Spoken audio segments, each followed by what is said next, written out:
Thomas Paine, Sam Adams, Benjamin Franklin. These men spoke up for what they thought was right.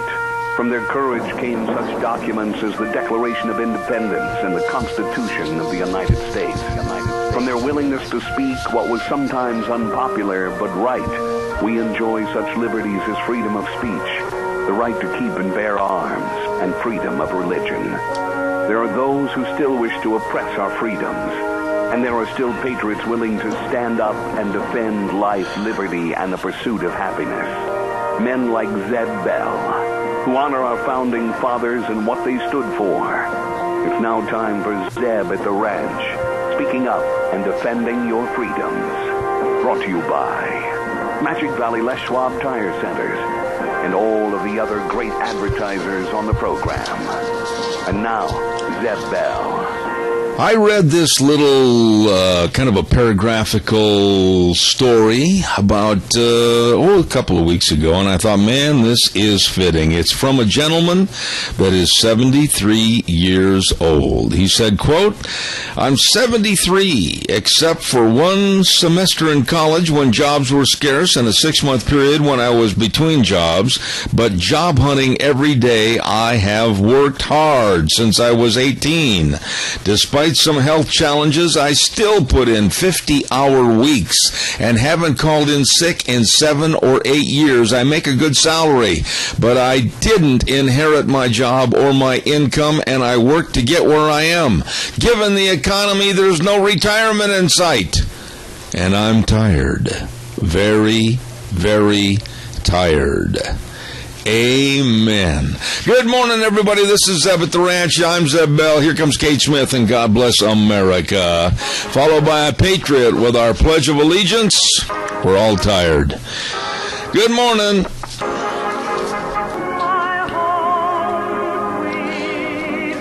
God bless America. Kate Smith, and thank you very much for being here. Good morning, everybody. I'm Zeb at Zeb at the Ranch, and welcome to our program with our major sponsor, your Magic Valley Les Schwab Tire Centers. All 7 locations serving you, along with some of our great advertisers, and they include Lee's Furniture, Floors, and More at 459 Overland and Burley, and our friends at Western Way Services, always at your disposal. Get on the route service today. Call Kelly and the crew at 734-6969. Without further ado, here is the lovely Gina Jameson. Good morning, Gina. Good morning, sunshine, and yes, we are all tired. Yes. You know what, really, real quick, though, I understand his tiredness of having to work, still, working, and, really no appreciation for your efforts and having to give to others that won't work. Exactly, and I don't think that that's right, and so we get tired of said situations. Amen. You and I could write a book about that. We talked about that last week, as a matter of fact. Yes, we did, as a matter of fact. Do we have a pledger on this morning? We have Al on for the pledge and Mr. Michael Rogers on for the weather. Very well done. Good to hear from you. And Al, the pledge, please. Good morning, traveler. Yes, sir. Yes, sir. I pledge allegiance to the flag of the United States of America and to the republic for which it stands, one nation, under God, indivisible, with liberty and justice for all. Al, thank you very much for calling in, as you always do. A wonderful job. Thank you so much. That's fine. They had a pretty good car show yesterday. Well, I was wondering how that went. I'm glad the weather was so fantastic, and I'll talk to Jimmy about that a little bit later on in the week. I'm going to try to get him back on. Okay, have a good one. Thanks, Al. Appreciate it. Bye. Ladies and gentlemen, we have a brand new weather sponsor for our 807 weather, and it's Cheney Flooring and Home Design at 1228 Oakley and Burley. Look for their blue door, and they've got the slogan that says, where your home design needs are aisles apart, not miles apart. These are really good people, and we're going to be talking to you about them in just a moment. But right now, here's the weather with MichaelRogersWeather.com. It's going to be one of those days where I'm not going to waste your time, nor am I going to take you for granted. You're looking for a lot of sun, very little clouds for at least the next 12 days. Temperatures in the low 80s for the daytime high. Thursday is going to be hot for the low 90s. And next weekend, and this weekend coming up, is looking great. Nice way to start out the work week. enjoy the weather. It's the only weather you got. All right, Michael, thank you very much. Appreciate that. MichaelRogersWeather.com, brought to you this hour by Cheney Flooring and Home Design, 1228 Oakley Avenue in Burley. They've got all the products, the hardwoods, the laminates, the vinyl sheeting, the vinyl plank and tile, carpet cabinets, natural stone, Oakley stone. My goodness sakes, they can meet or beat any price on flooring, and free in-house consultation. These are really great folks. Kyle and Whitney Cheney, and they own Cheney Flooring and Home Design, 1228 Oakley Avenue in Burley. Look for their blue door. They're waiting to serve you. Really good folks. I'm glad to have them on the program, and we're going to give them a special little call-in the next couple of days as I knock the microphone over, and look forward to having them on the program. Public service announcements real quick. Youth for Liberty fundraiser is going to take place on June 11th from 6 to 8 p.m. at the Rupert Square. They're going to have pulled pork sandwiches and chips and water cooked by the POW-MIA, and all the net proceeds go to the Youth for Liberty for shirts, berets, and flags. And Georgia Dawn and Mass are just absolutely so helpful with that, and we appreciate them. Hey, Daryl's Cleaners, I don't care what you need cleaned, it's going to come back looking brand spanking new after you go to Daryl's Cleaners at 1223 Albion Avenue in Burley. And I commented last week, and a lady called me, and she said, what about those gift cards you were talking about? That's right. Any amount, and you can check it out and give it to somebody that needs some dry cleaning. Give them a gift card to Daryl's Cleaners, 1223 Albion Avenue in Burley. Absolutely the best cleaner anywhere. Everything will come back looking brand spanking new from Daryl's Cleaners. And we're going to talk about the weekend and everything else here in just a moment, but I also want to remind you about SafeLink Internet. They have been on my program, I think, for about 5 or 6 years, and we have been with their program for about that long, too. Wow. I mean, they are good. They've been around for over 16 years and counting right here in the state of Idaho. Fast, reliable internet service, and they've got the track record to prove it, too. Don't forget, Idaho's #1 choice is SafeLink Internet. All you have to do to get on their programs is call 677-8000. Tell them Zeb sent you. SafeLink Internet. You get on their program today. Okay, we went up to Pendleton this past weekend, and the weather was fantastic, and we had to visit some really, really good friends of ours that we haven't seen for a long time and spend the weekend with them. And so I hope Jimmy Flowers did well with his car show, the Classics on the Grass. I hope everybody had a great weekend. It was fantastic. Coming home last night was one of the most, well, except for a little mechanical problem, one of the most beautiful evenings to drive home that I've seen in a long time. Really, really nice. We're going to have the tip of the coffee cup, and right now we're going to say the tip of the coffee cup this morning goes to Mr. and Mrs. Val Christensen, along to Thomas and Terry at Denny's Restaurant. Yes, sirree. Can we have that big slurp, Gina? Go ahead. Maybe we won't have that big slurp. Oh, sorry, I was talking on the phone. Hold on. Okay, here's the big slurp for the tip of the coffee cup this morning. Good. Oh, there we go. And that's to Mr. and Mrs. Val Christensen and Thomas, along with Terry over at Denny's. Really, really nice people. All right, your calls are welcome and appreciated. And caller, I'll be right there. Don't forget they're going to have an antique tractor show, and that's going to be over at Valleywide Home and Ranch, and that's coming up. Holy smokes, that's going to be quite a doings, too. They're going to have that on June 20th and 21st over at the location at 910 South Oneida in Rupert, and customers are going to have a chance to vote for their favorite tractor, and they've also extended the entry date for anybody interested in entering their tractor. So don't forget that an antique tractor show over at Valleywide Home and Ranch on June 20th and 21st at Valleywide Home and Ranch, where they've got everything for you. All the Gallagher fencing, dog and kitty cat food, health supplies, all the feed for your livestock, 4-H supplies, everything at Valleywide Home and Ranch, 910 South Oneida in Rupert. Caller, good morning. Good to have you on the program. Good morning, Mr. Bell. Yeah, hello, Jimmy. How'd that big Classics on the Grass car show go? Hey, it was just great. Thanks to your helping support it, and Mr. Rogers ordering the good weather. And we just had a lot of people in and out of the fairgrounds there. It was just great. All right. Who won all the goodies? Who won the grand prize? You know, there were several grand prizes. Okay. There's always those for the best motor, the best paint, the best to show, the best interior. I can't remember them all. Okay.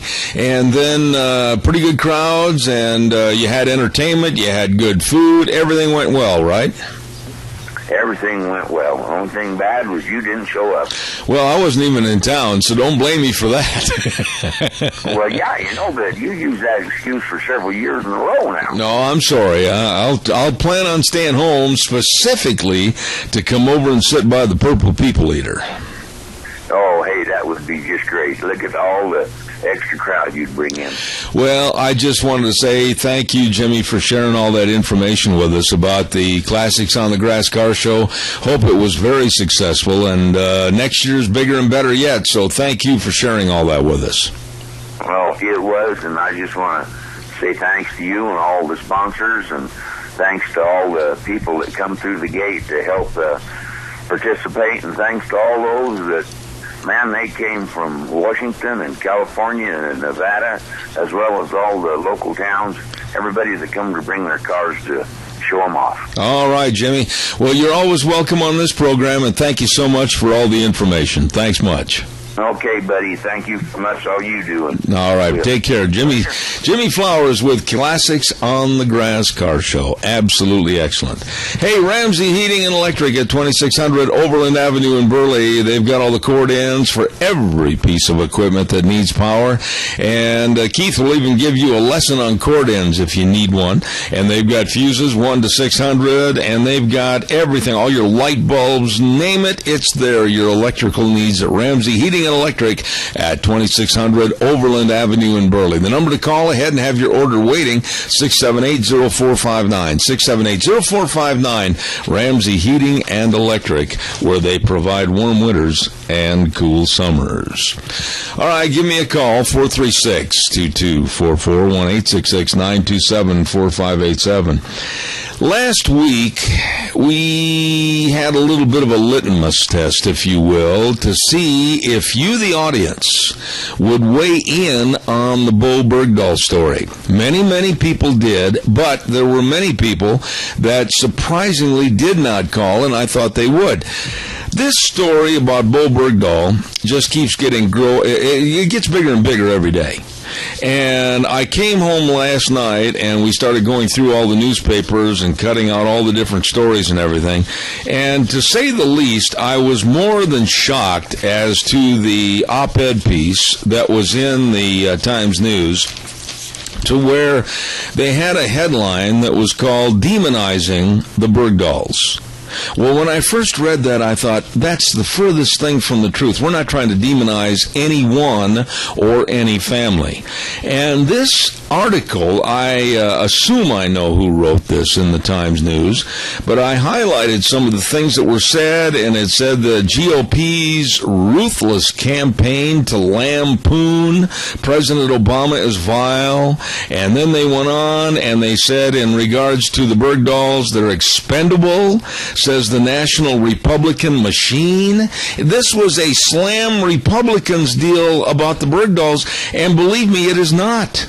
There are many, many Democrats, including Dianne Feinstein, that have come out and they want the answers as to why this trade was done, how come the president basically superseded Congress and didn't get the information and the go-ahead from them. And to say that they're expendable, why, that's as cold and absolutely unwitting and wrong as could ever be.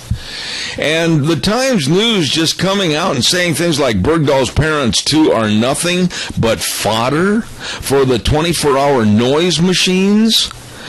Oh, my goodness. And then the last paragraph of the story, the paper said, we couldn't be happier Bo Bergdahl is alive and soon headed back to American soil. He might be a hero. He might be a guy who walked away from his unit. Time will tell. It doesn't much matter to us right now. It should. That's my own little commentary. And then they said he's endured enough, and so have his parents. Welcome back, Bo. Folks, as I stated before, walking away from your unit, deserting is the word that's used, is basically the premise of right now what everybody seems to think he did, and you don't do that type of thing to endanger others. Caller, good morning. You're on the air. Good morning. I read that same editorial, and I tell you, I'm really total. The Times News just absolutely can't get anything correct, and I mean, they just ignore the facts. The fact he was a deserter, and that led to all of this whole thing. There's another story that the Washington Times come out with and said that not only did we release 5 Dream Team Taliban people from Gitmo, but we also paid somewhere in the neighborhood of $5 to $6 million in the process of getting him back. So we fund the terrorist network. Adrian, the thing that scares me the most, Adrian, and just answer this part of it. The thing that scares me the most is now there's been a precedent set to where the doors are open at Gitmo, and they can pick and choose who they want to send back home, and any American or anybody in our military is going to be fair game for kidnapping. And if that's not going to happen, I'll eat this paper right in front of me. Well, absolutely. I mean, like I say, if the actions that were taken here doesn't prove the allegiance of our president to his religion, which is Muslim, then I don't know what else does, because you can't explain it any other way. Well, the Times News coming out and making statements like Obama was in a classic lose-lose, it seems. Leave Bergdahl behind, get blasted, get him out, get impaled. No, that's not the case at all. Obama wasn't in a lose-lose situation. Obama exceeded his boundaries when he took the power out of his little bag of tricks, and he superseded Congress without checking with them. This man has just made another statement in the last 48 hours that said, if I have to, I will. I'll do whatever it takes without Congress. Well, this is just it. He defies law. I mean, it's up and down the law. If he doesn't like something, he just ignores the law, or he writes an executive order to override it. And whether it's energy production, you name it, the guy is just totally out of control. But where is our Congress to stand up and fight against this guy? Take him on. Nobody seems to have well, you know what I mean, to do it. I agree. Where's our congressional people? Where's the leadership in both the Democrats and the Republicans to realize this guy is just a dictator? And we better take note of that. And he's got control of the media. He's got, education. Good news, the Common Core has been kicked out of a couple states just recently by their legislatures. And we need to do the same thing here, folks. All right, well, I've got to run. I don't want to change subjects, and I don't want to slide into another one right now, Adrian. I appreciate that. I've got other calls waiting, and I've got to get a commercial in here. But the gist... The bottom line is, folks, he is totally doing unconstitutional things. We need to hold our congressional people feet to the fire. They take an oath to uphold the Constitution, and that means defending this country against enemies, foreign and domestic, and they're not doing that. All right. So this is where we really need to put the heat on our congressional people. I agree, Adrian. Thank you very much for your call this morning. I appreciate it. These op-ed pieces were just absolutely a slam dunk against the Republicans and the GOP. And really, folks, there was no need to put a partisan politics swing to it.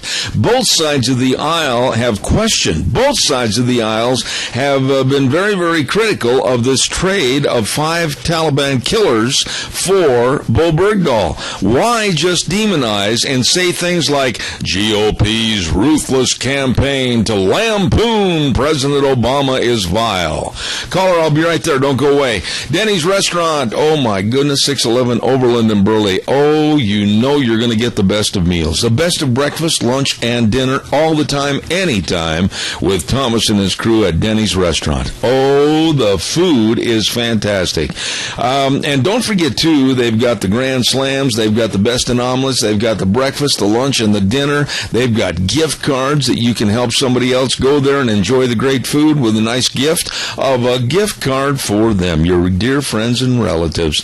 Denny's Restaurant, 611 Overland and Burley, the home of Zeb's Lunch Munch. You stop in there today. Caller, good morning. You're on the air. Yes, did you expect anything better than that through a liberal paper like the Times News?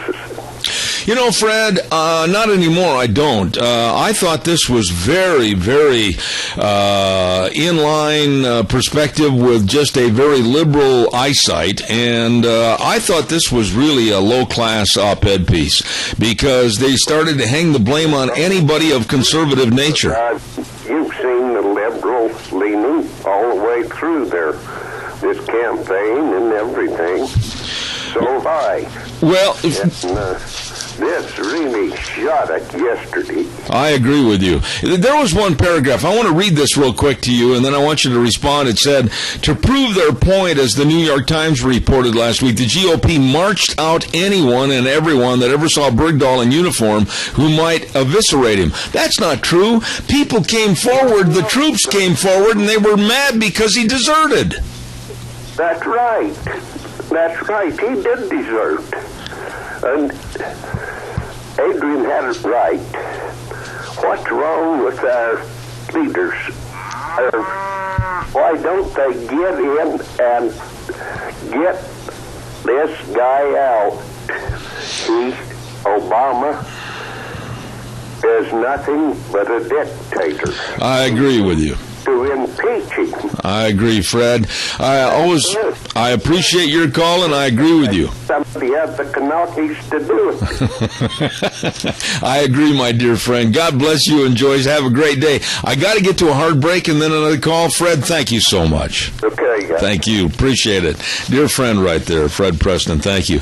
Caller, do not go away. I'm going to be right with you, I promise. I appreciate your call, and I don't want to lose you, but I've quickly got to take a hard break, and Travel Loop Supply at 1050 West, 203 South of Hayburn. Number to call, 438-8730. That number again, 438-8730. Jim McCall and the rest of the crew, and like they mentioned last week, my goodness sakes, 50% off on the sprayer parts. You better call them and check on everything today. And they got all the bolts. They've got the metric and the standard bolts and the bolt bins. They've got all the oils, all the tools, everything at Travel Loop Supply. Please get a hold of them today. Travel Loop Supply, 438-8730. They deliver the goods. It's time for the Capital Press Ag Minute. I'll be right back. Stand by, caller. Today's Ag Minute brought to you by the Capital Press, the West Ag Weekly. Researchers say the tiny winged insect that can spread zebra tick disease in potato fields has been detected in Idaho, Washington, and Oregon earlier than ever before. Confirmed potato psyllids are being tested for their haplotype and the presence of a Libibacter bacterium that causes zebra chicks. Bands that darken when fried riddle the flesh of infected tubers. WSU confirmed a single psyllid from potato leaf samples recently taken from a University of Research field in Pasco, Washington. University of Idaho Extension says the Gem State's first psyllid was confirmed on a sticky card deployed in a Jerome County potato field on May 27th and retrieved June 3rd. For more agriculture news and information, turn to the West Ag Weekly, the Capital Press, and CapitalPress.com. Oh my, don't forget the Capital Press. Thank you very much. And also the Silver State Stampede coming up in Elko, Nevada at the Elko County Fairgrounds, July 10th through the 12th. It is going to be fantastic. PRCA Rodeo at its very best. They're going to have trade shows. Oh, do they put on a trade show?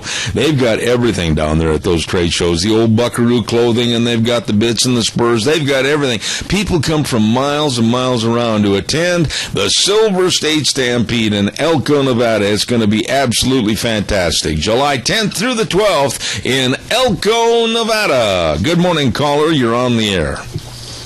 Good morning, Zeb. Yes, sir. Why aren't we hearing more from the parents of these people, soldiers who were killed, trying to locate this Bergdahl? I can't understand this at all. Well, there have been quite a few that have spoken out, as a matter of fact, Tony, and I've got some press releases right now, right in front of me, from parents that are absolutely mad. That's the only way to put it, to think that their sons were put in harm's way going to look for someone that basically walked over to the other side. So they are speaking up, but also keep in mind that this government under Barack Hussein Obama, they're doing all they can to kind of whitewash this situation so that this trade for Bergdahl looks good for them and their politics, and that's why we're not hearing everything that we'd like to hear in regards to some of the families. Well, he's starting to complain that he was tortured. He wasn't tortured. They were keeping this the guy alive for propaganda reasons.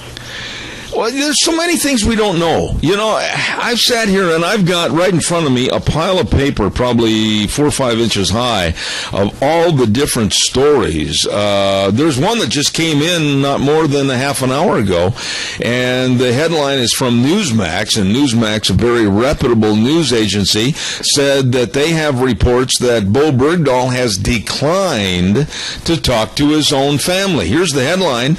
It says Sergeant Bo Bergdahl has apparently been given an opportunity to talk to his family by telephone while he recovers at a U.S. military hospital in Germany, but has declined the offer. That's another headline in itself. So there's so many things we don't know right now. Mm-hmm. Well, he may be planning to return to the Middle East. Well, there again, I don't deal in any speculation at all, Tony. I just deal in the facts that are presented to me. And to be honest with you, I'm a little bit miffed that our paper, our Times News, would center their target on Republicans and the GOP. And I'm not standing up for either one, because there's bad guys and gals on both sides of the aisle. But we've got information right here in front of us. The Democratic Senate Intelligence Chairman, Dianne Feinstein, who, by the way, is a Democrat, has rejected Secretary of State John Kerry's strong assertion that the 5 dangerous Taliban prisoners released from Gitmo will not return to fight Americans. She said, yes, they will. So it's both sides of the aisle that are concerned, Tony. Well, we've got a problem, and I hope this thing gets solved in a hurry to our advantage. You know, lately, though, when you say that, to our advantage, I'm not sure what our advantage is anymore, Tony. With this political machine running this country and changing things, and this man with a pen and a phone wanting to exert all of his power away from Congress, I don't know what to trust or what to believe. Well, you got all the same a bunch of people that are going to put him in office or someone like him with this next election coming up, and that's the freeloaders we've got in the United States. That's where the danger is. I agree. Tony, it's always good to hear from you. God bless you, and Mary, have a great day. Thanks. Thank you. Thank you. Don't forget, next Monday, we're going to be over at Snyder's Surplus. My goodness, for their big grand opening at 112 South, 200 West of Rupert. Oh, it's going to be great. They're going to have blowout sales, hamburgers, hot dogs, and water, food cooked by the Rupert POWMIA, and they've got all kinds of great merchandise there, brand new merchandise. They've, of course, got ammo cans. They've got all the tents. They got all the clothing. They've got, oh my gosh, they got knives and machetes and boots and belts and helmets, you name it, it's all there at Snyder's Surplus. Grand opening next Monday, June 16th. We are going to be there. We hope you are too. Okay? Calls are welcome, 436-2244, 1-866-927-4587. Hey, Daddy's Day's coming up, and don't forget Mad River Laser at 700 South Oneida in Rupert. Nicole and the rest of the crew, they've got those buck knives. There is no greater gift to give Dad, one that's going to be a keepsake for the rest of his life. knife is a buck knife that has free laser engraving. Now, you get 10% off on the buck knives if you mention you heard it right here on my program. So stop in and check that out today at Mad River Laser, 700 South Oneida in Rupert. Nicole and the crew, 436-2293. And also the Book Plaza at 222 West 11th Street in Burley. Books, books, books, books, books. If your dad likes to read like I do, I mean, they've got all the books there for you. All you have to do is just stop in and see Colonel Dale and the crew today at Book Plaza, 222 West 11th Street in Burley. They've got everything you're looking for your dad. All right, calls are welcome, 436-2244, 1-866-927-4587. Gina, I'm not sure if I heard the cow moo or not. Did I or did I not? No, but you're going to hear in about 30 seconds. I have to wait 30 seconds? No, that's like 3 seconds in old Bessie the cow. There we go. Thank you. Good morning, caller. You're on the air. Talk to me, caller. Go. Oh, Zeb? Yes. Oh, sorry. I didn't realize I was on. You are on the air. Wondering how many vets have gotten worse or maybe even died since Bo Bergdahl became the top story. You see, in the meantime, the men who actually are heroes are suffering. Randy, let me ask you a question here, and be very objective and careful with your remark back to me. Think about this. Has the media in general, and I'll include myself in that, have we been too quick to criticize Bo Bergdahl and his mom and dad and the actions of the president and the actions of this government? Or, I said last week on Monday, I was going to present the facts and let the chips fall where they may. I think the American audience needs to know what's going on with this story and not just let it lay around so that this government, especially with Obama, can sweep it under the carpet. Well, there's no question that it needs to be exposed, but in the meantime, while we're, I'm not. This is no criticism of what you're doing. The whole country's doing it, and there's no question about it that it's a vitally important thing. I was talking to one of your listeners the other day, and she said to me that there was a story of a young private who he said, "I'm leaving. I'm deserting." And they says, if you're going to desert, and he just went ahead and did it. And they had an instant trial, and they had a firing squad, and this was during World War II, and they dropped him. And now that sounds harsh, but you see, when we're in a time of war, as we are, and good men are dying and being torn to shreds and losing arms and legs, this kind of crap there's no way. This guy is a deserter, as far as I can tell. I guess he's innocent until proven guilty, but everybody that serves with him says he's a deserter. I guess the facts are the facts, aren't they? And we need to get on with what really matters. Well, let me ask you this. In the last paragraph of the Times News op-ed piece yesterday, and this really stuck with me as if it doesn't matter. Listen to this. I'll read it to you, and I want you to respond.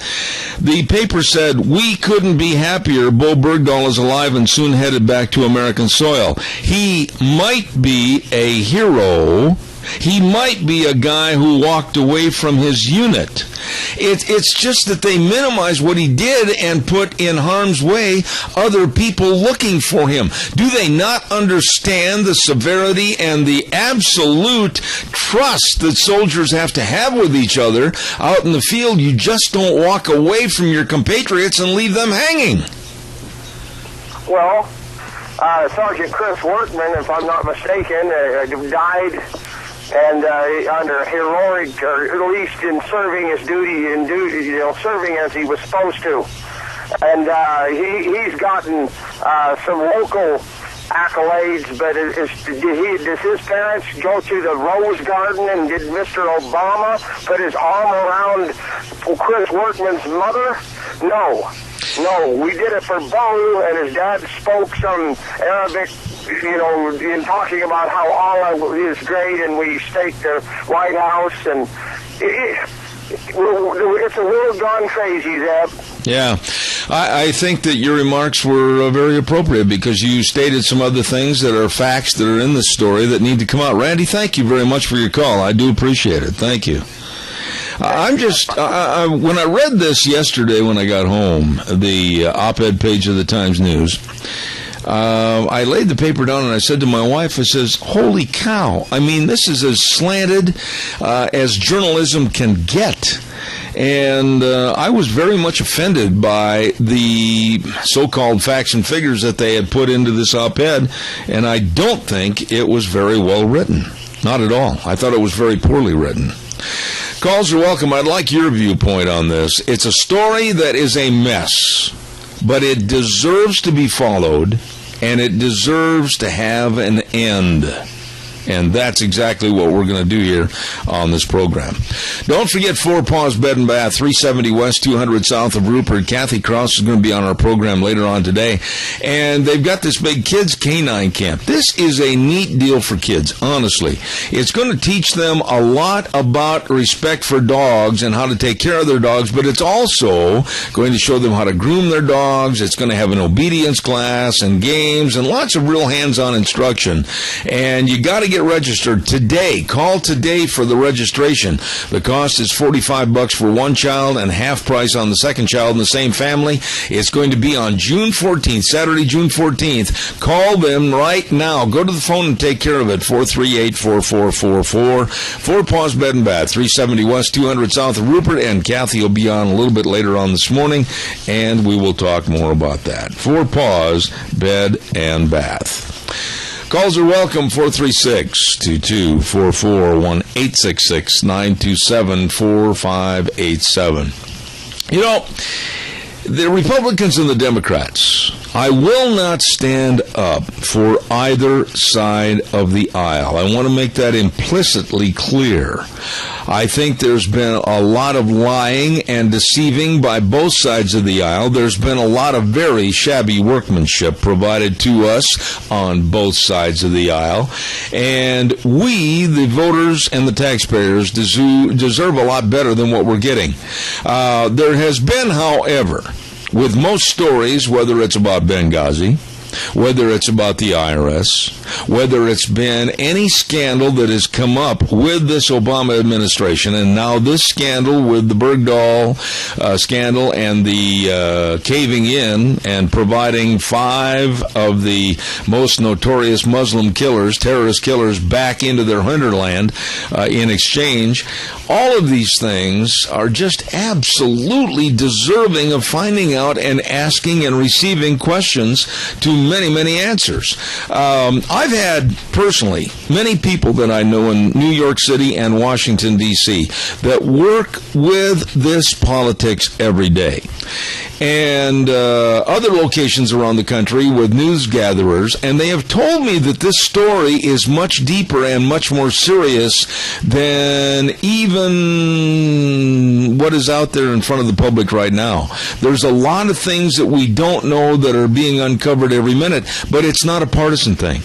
It should be bipartisan, and that's where I go back and I say again, Democrat Dianne Feinstein is absolutely asking for answers and wanting answers to her questions.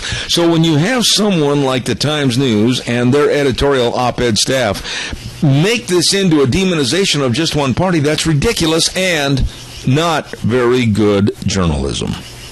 Calls are welcome, 436-2244, 1-866-927-4587. It is time for a weather update with Michael Rogers Weather, and then we'll come back and take some of your calls. Give me a call. Here's Michael. It's going to be one of those days where I'm not going to waste your time, nor am I going to take you for granted. You're looking for a lot of sun, very little clouds for at least the next 12 days. Temperatures in the low 80s for the daytime high. Thursday is going to be hot for the low 90s. And next weekend, and this weekend coming up, is looking great. Nice way to start out the work week. Enjoy the weather. It's the only way that you got. Thank you, Michael. Appreciate that. And by the way, we also want to congratulate our friends at Berry Equipment and Rental. Oh, my. Are they putting forth some products for you? I mean, they've got all the Coyote tractors. They've got all the Doosan loaders and excavators. They've got all the Bobcats. They've got all the Walker mowers. They've got everything you need for the tough job ahead. And you can rent it or you can own it. You'd better stop in and see them today. 3 locations serving you. Addison Avenue West in Twin Falls, Eli and the crew, and then, of course, over on South Lincoln and Jerome, and then Nick and all the gang over there at 159 West Highway 30 in Burley. Yes, stop in today. Ask questions. Stop in today. Get what you need. And, yes, they will treat you right at Berry Equipment and Rental. You stop in. All 3 locations serving you today. All right, let's get some calls. 436-2244, 1-866-927-4587. As I said, I've got so many stories. Here's a headline, reports from Newsmax. Bergdahl declines to talk to the family. And then I've got another report here that says Democratic Senate Intelligence Chairman Dianne Feinstein rejects Secretary of State John Kerry's strong assertions. The list goes on and on as to what's going on with this Bergdahl story. And then, if Bergdahl is a war zone deserter, he joins a fascinating and bizarre club. These are headlines from various newspapers and publications around the area and around the world. And then there's another one, From Prayers to Fury, the journey of Bo Bergdahl. This thing is not going to go away anytime soon. And as I said, there are still so many unanswered questions as to why and how come. Calls are welcome. Give me a jingle, 436-2244, 1-866-927-4587. Caller, good morning. You're on the air. Good morning, Deb. Hi, how are you? Oh, I'm enjoying the beautiful sun outside. Anyway, I have a comment about Obama and his cabinet. Have you ever thought about that they're just like a grasshopper? First of all, they stop on one subject and they cover it, and then they swoop on it, and then they go on to the next thing. And Americans are so deluged with one crisis after the other that we have not had a chance to keep our eye on the ball. And I think this is what he's doing. He is just wreaking havoc with our country, and the people that love him, they just think this is the greatest thing ever, and the people that don't trust him, we don't have a chance to speak out or to do anything about it. Let me what's the matter with the Congress? Let me ask you a question. If I were to say Fast and Furious, can you relate back and tell me exactly all the points of interest about the scandal Fast and Furious? Well, no, because it was covered in those 5-minute sound bites, and then away it went, and here we are. We're still trying to catch up with that. And now there's a new thing out. All right, but now Fast and Furious was about our running guns down to Mexico, and the bad guys got the guns, and we had a Border Patrol agent shot and killed. And then you can start talking about Benghazi, and then you can start talking about the IRS and their scandals with the IRS in not fast-tracking some people through that should have had a certain tax status. And then you go into the Bo Bergdahl thing. There is a never-ending scandal with this administration to take away from a very poor performance as president and cabinet and administration of this United States. And you can see through the smoke screen, but most people can't. Well, and then right now we're being fed all of this Bo Bergdahl stuff, and we've got our eye on that ball. And I understand that there are people coming across our border in busloads. Yes. And they're being distributed around through the country, and we have no idea where they came from, and all of a sudden they're going to be deposited in everybody's community. Do people know about that? Well, Chris, I want to back up from it. Yes, I'm going to be talking to Frosty about that, too, this morning at about 9:06. But now, as a mom, give us the mom's perspective on this. When this Bo Bergdahl deal came out, and I've got to share with you that over a year and a half ago, and I can verify this, I had phone calls and a lot of emails regarding the possible walking away from his post, etc., and not such a good deal for Bo Bergdahl and us as the United States. And this story started coming about, and then all of a sudden, now we're being criticized in the media as hurting his mother and father, hurting his community, being very biased. We're bringing the facts out on this story, Chris. Are we doing right or wrong? We're doing right. And I was never so surprised in my life to see his mom and dad in the Rose Garden 5 minutes after I found out that he was being released. And they were kind of a fascinating couple. I don't know if I could use the word fascinating, but I'm going to stop you right there, and I'm going to say, look at what Obama did to get back Bo Bergdahl, whether he is a deserter or not. But at the same time, my bitterness comes into play when I think about Pastor Abedini over in Iran suffering and being beaten every day, being held in chains every day for doing nothing more than trying to establish an orphanage, and then also the Marine down in Mexico. Where is the treatment to get those people back? Yeah, we haven't heard hardly anything about that. And I, you know what, he certainly picks his little subjects, this president of ours, if you can call him that. And he is just stirring the cauldron. And I think he's trying to pit one American against the other, and he's trying to get us to start fighting each other. I think that is happening. I think it's going to get worse. We need an accounting and accountability from this president. And when he makes statements like, I will do whatever it takes without Congress, that sends a chill down my backbone. Yeah.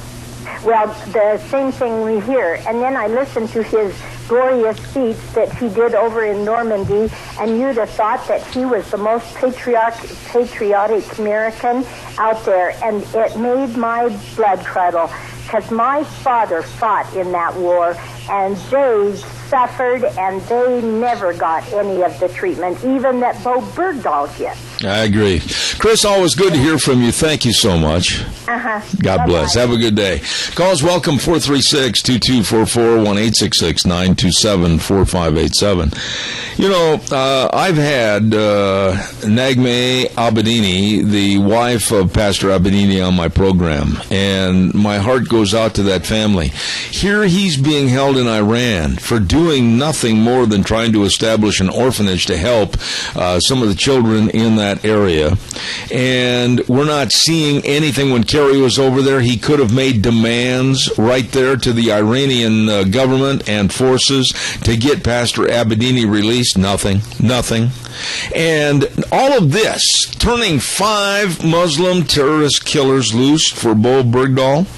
And we don't know the entirety of all the circumstances, etc., but it sounds like and smells like a very fishy deal. Calls are welcome, 436-2244, 1-866-927-4587. I want to remind you about our Magic Valley Les Schwab Tire Centers, all 7 locations serving you, the very best in service. And by the way, too, when it comes to credit plans, they've got 4 different credit plans available. Make it easy to get in there and check out all the tires, all the different tread designs for all the different vehicles, and your driving. And also the best in brake service and front-end alignment, shocks and struts. And, of course, they've got all the batteries, and they got those custom-made wheels. Oh, boy, they really do provide a service. So check it out today. Your Magic Valley Les Schwab Tire Centers with Lane and Rupert, along with Dave on Blue Lakes and Twin, Mike and Buell, Mike and Jerome, the Twist family and Paul, John on Poline and Twin Falls, and Randy on Overland and Burley. Your Magic Valley Les Schwab Tire Centers, the best. All right, we still got some time for some more calls. Give me a jingle, 436-2244, 1-866-927-4587. Gina, are you right there by the microphone? I got a little story just for you this morning. Oh, and what story is that? How old is Kennedy? 7. Okay, and little 7-year-olds make mistakes, don't they? All the time. Yeah. A little 7-year-old, now listen to this. This ought to get your blood boiling this morning. A little 7-year-old Pennsylvania boy was playing over the weekend last week and had a backpack and everything and playing Cowboys and Indians. And he had a very, very toy gun. You know, the ones that the trigger moves but nothing else does, and it's got an end on it, plastic tip, etc. And yes, we have a couple of those. Okay. And that toy gun inadvertently got stuck in his backpack, and he went to school the next day, and he opened up his backpack, and there was his toy gun in the backpack, and he went right straight to the teacher. This is a 7-year-old boy. He went right to the teacher, and he said, "Ma'am, I brought by mistake a toy gun. It was in my backpack," and he was being honest, and they suspended the boy from school. You know, I heard that story, and they're punishing the boy for being honest. You boil this down, that's what they're truly punishing this boy for. And if I was that little boy's mom, oh my gosh, you would want to be a fly on the wall in the room with the teacher. Yeah, but here's the deal. It's not so much the toy gun at the school. It's not so much, even though I think it's very admirable for the 7-year-old boy to admit and be honest, but it's the fact that goes on his record as bringing not a toy gun, but it says bringing a potential weapon to the school. That stays on his record, and that should be taken off, and that's what the mother's fighting for. And she needs to be, because I would be livid. A 7-year-old boy, my son packs toys in his backpack all the time to school. And so, as a parent, I usually try and go through his backpack, but when I come to work, he is still at home, so he's going to shove the toys back into his backpack. Boys do that. Kids do that. So, I hope his mother gets the proper legal counsel. Yeah, but what? You know what? You're a mom. You're a mom right now of a 7-year-old. Okay, I'm an old has-been granddad. And then I'm just going to throw this at you. Give me an answer on this real quick. What they did by telling this young man for being honest and suspending him, they're basically teaching him to hide and not say anything and not be truthful. Absolutely. You are exactly right. That's when I initially said that they are punishing him for being honest. So he's going to keep in the back of his mind, well, then I just won't tell him what's in my backpack. There you go. And this is the society, kind of a shady society that we're raising. And this young man was so open and honest, went to his teacher and said, "Teacher, I made a mistake. Here's the toy gun." And then to punish the boy for that and put him on suspension? What kind of a stupid society and school board is that? Well, how old was the teacher? That's what I want to know, because a good, reliable, respectable, responsible teacher would have said, "Oh, well, thank you, honey," and put it in her desk drawer. And then after school, okay, here you go. Here's your gun back. Just remember, you cannot bring these to school. And he would have remembered that, appreciated that, and the lesson would have been learned. Yep, and now, basically, they just taught the boy that honesty is a bad thing. There you go. I got to run to the news, but thank you, Gina. Appreciate it. We'll be back in 6. Don't go away.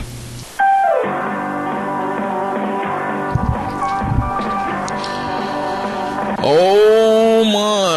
Good morning, everybody. Zeb at the Ranch, and good to have you with us as we are in hour number 2. In just a few minutes, we're going to have a great friend of ours, Frosty Woolridge, on the program. I'm Zeb Bell, and we thank our major sponsor, your Magic Valley Les Schwab Tire Centers. Gina, if you could just turn up my feed line just a touch, if you could, I'd sure appreciate it. Magic Valley Les Schwab Tire Centers, of course, 7 locations serving you. And also, we want to say thanks to Lee's Furniture, Floors, and More at 459 Overland in Burley, and our friends at Western Waste Services. From the canyons of the Snake River and all across southern Idaho, we're always the Georgia struggle. Western Waste Services, we care about our community, our resources, and we bring them.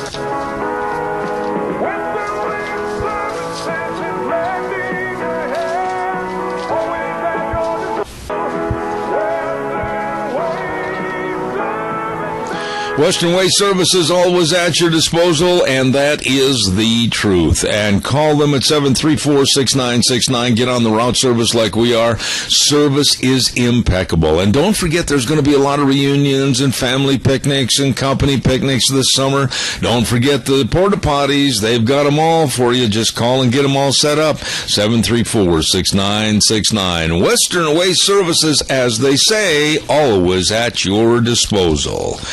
And don't forget, too, every Thursday we have Vicky at Vicky's Country Gardens coming on with a program named after me, Gardening for Idiots. Oh, I'm learning. And that's at 9:12 right here, a segment on Zebeth Ranch on Thursdays, brought to you by Vicky's Country Garden. With all your gardening needs, all your flower needs, everything at 185 South, 600 West of Paul, Vicky's Country Gardens.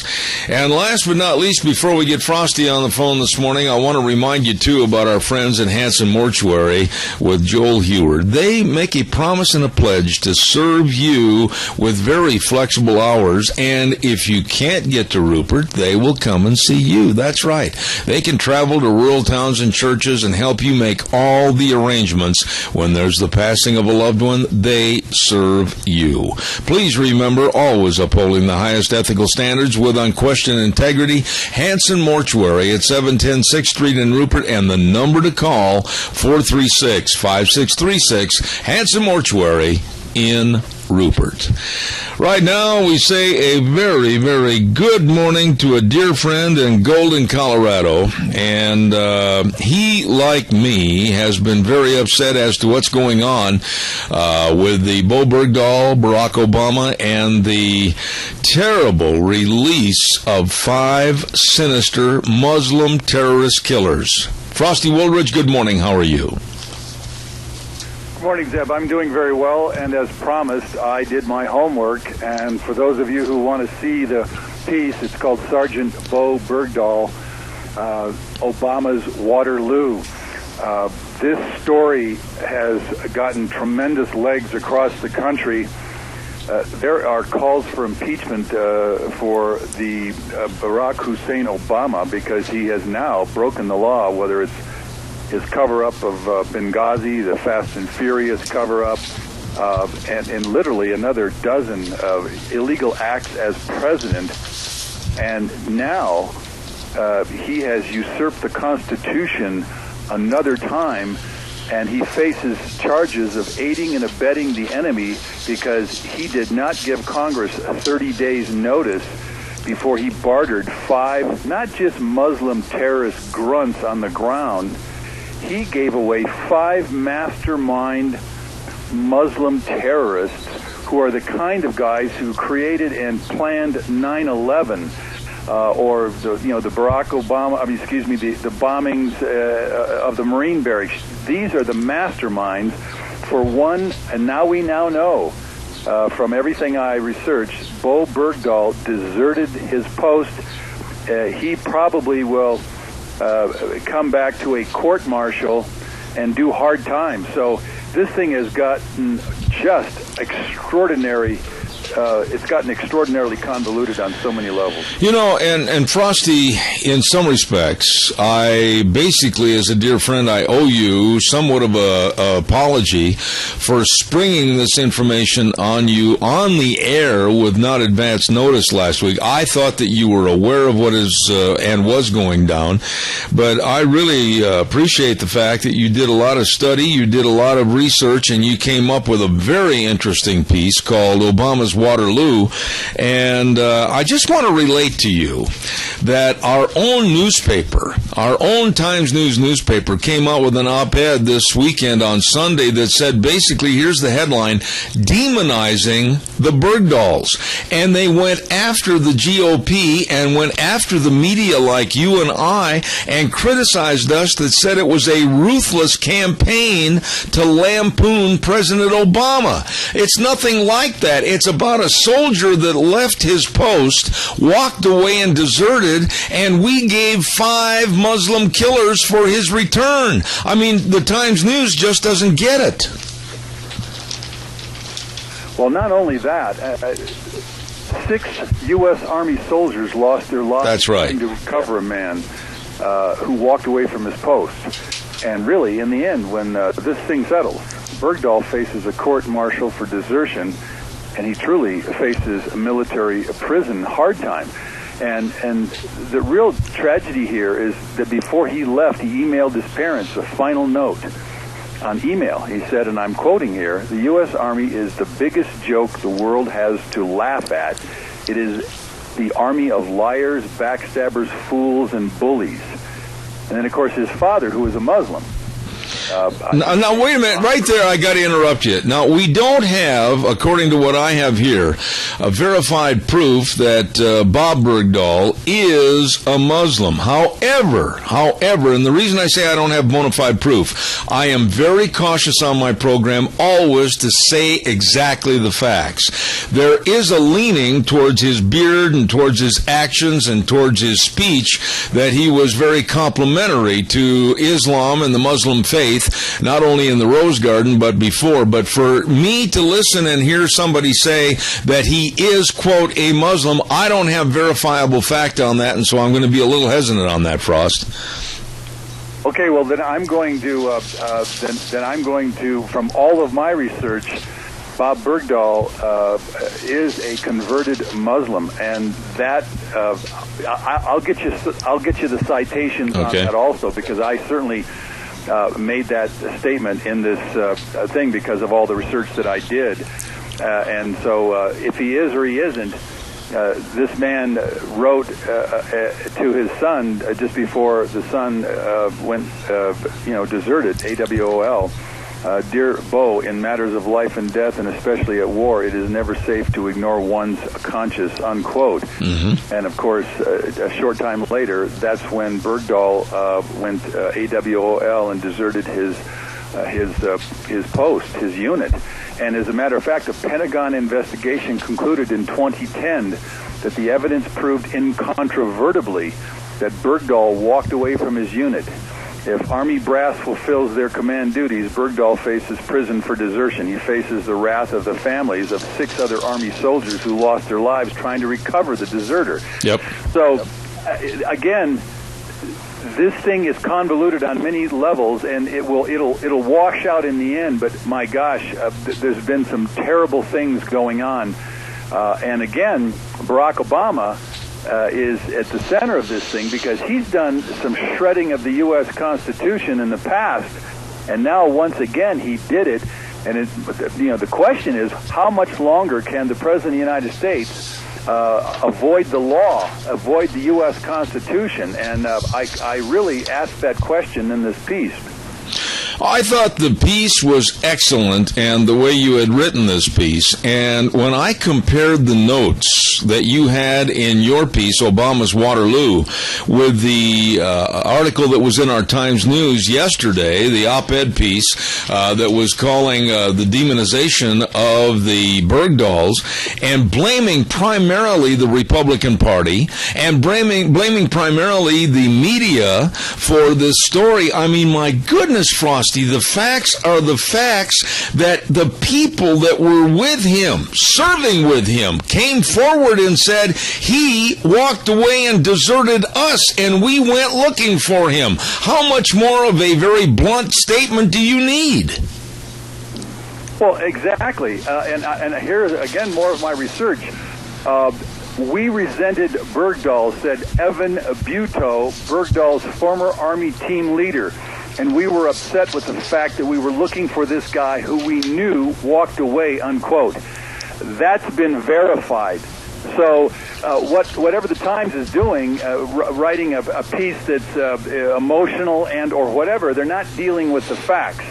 And the facts are now coming out that he is a deserter. And he's obviously a very confused young man. He hasn't come back. He hasn't called to his parents. He's sitting there in a hospital in Germany. And let's face it, PTSD, you've got a 12-year war that should never have lasted this long in a goat herder country that doesn't even have an air force to defend against anybody. You name it. This thing is so confused, and the whole Islamic terrorist, Al-Qaeda, all of it is so confused.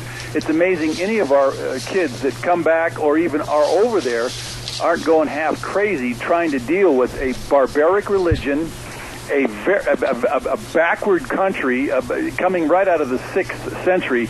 So, yes, this thing is very, very confused, and it's tragic for all of us that the presidents, the past and present presidents have continued this war. Afghanistan, we should have all pulled out of Afghanistan the day that bin Laden was killed by our Navy SEALs. We should have pulled out. There's no reason to be there.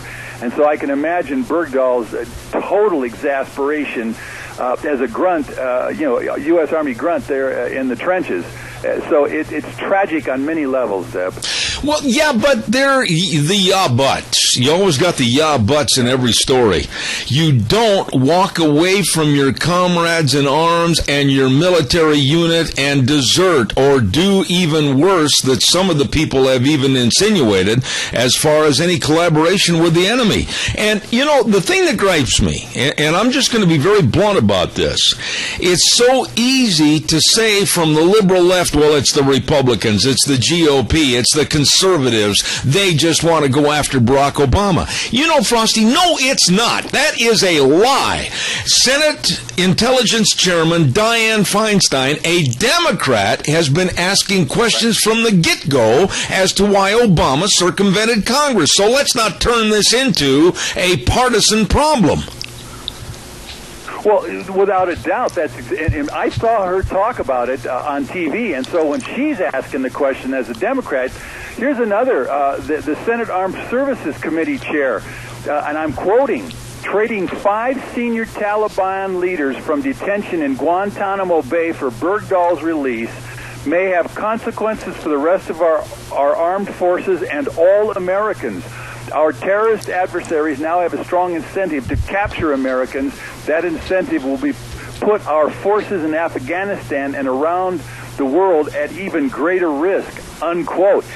So, yeah, this is what happened in this thing is that Barack Obama literally broke the Constitution. He broke protocol. He did not follow the rules of law that are set up for this, and he took the law into his own hands, and essentially he broke the law by doing this.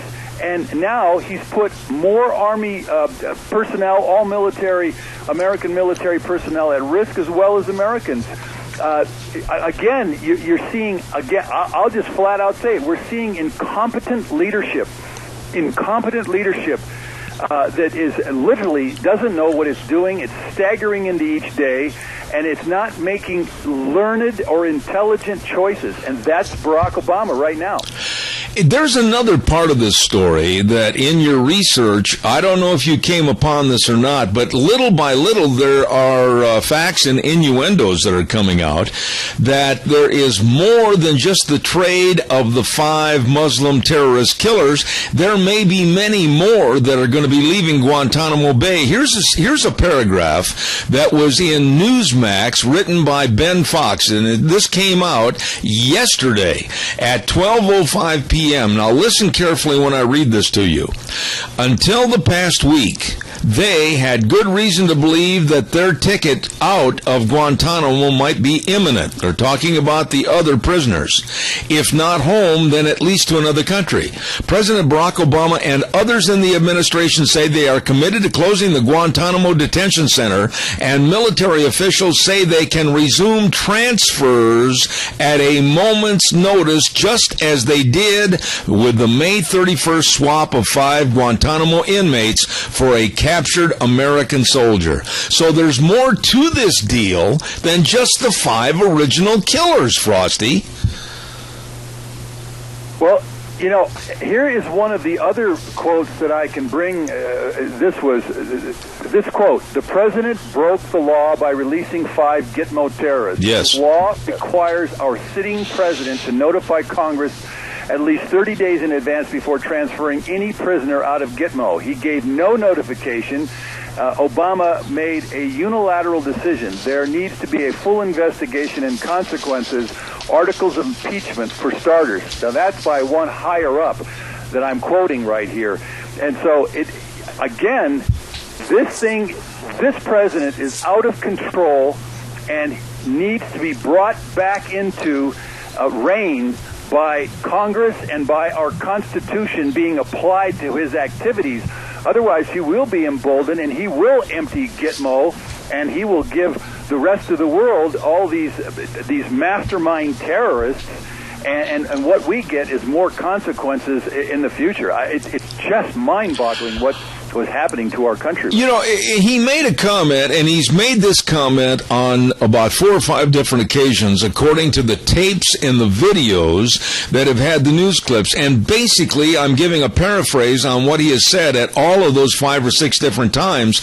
I will do whatever it takes without Congress.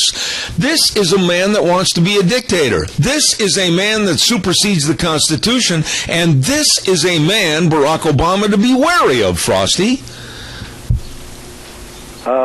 Didn't you and I say this about 5 or 6 years ago? They got us in a lot of hot water. Bingo. You got it.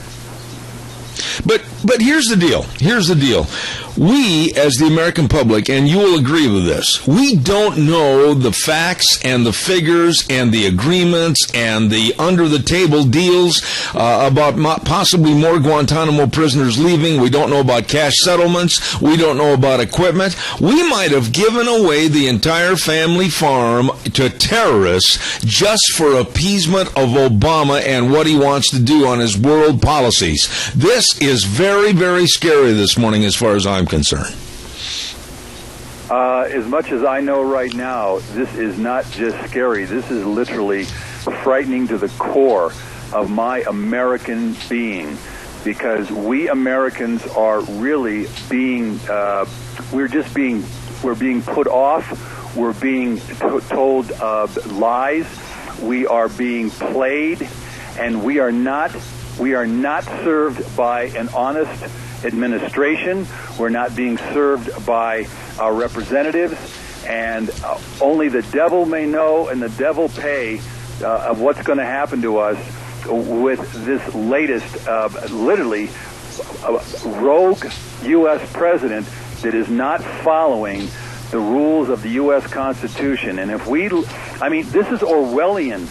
Zeb, this is Orwellian what's going on right now, and we, the American people, we either jump in and start getting active, and we start voting out these Congress critters who are not serving us, and hopefully we can ride out this president for the next 2.7 years and save our republic.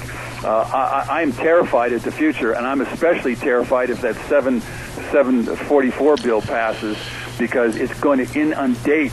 I was on another radio show this morning, and people just don't understand, except all of your listeners understand, that if we accept another 100 million more immigrants, there will be no more America left. We will not be a cohesive culture, a language, and we will certainly not be a cohesive America. We will just be a polyglot society with poverty, with intractable illiteracy, and with all the consequences that are replete in all the countries that these people fled.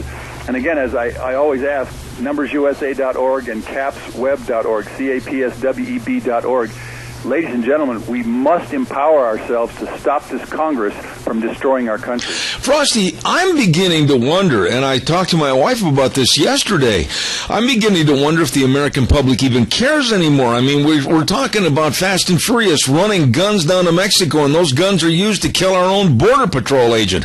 And we're talking about Benghazi. We're talking about 4 people that died over there, and nobody in Congress seems to really care to find out who the bad guys are and bring them to justice. We're talking about IRS scandals. We're talking about this scandal with a deserter. We're talking about trading 5 big bad guys back into their country area so they can kill again. What is going on with this insanity? And the American public doesn't seem to really care. Well, that is the tragedy. In fact, I just got a letter that just came in, and it's by a man named Barry, and he said, this is going to end very badly for the people of the United States. I fear that many will die as the result of this Muslim spy. He has Saudi money backing him, and their influence is keeping him in a bubble. At some point, the truth will come out, but when?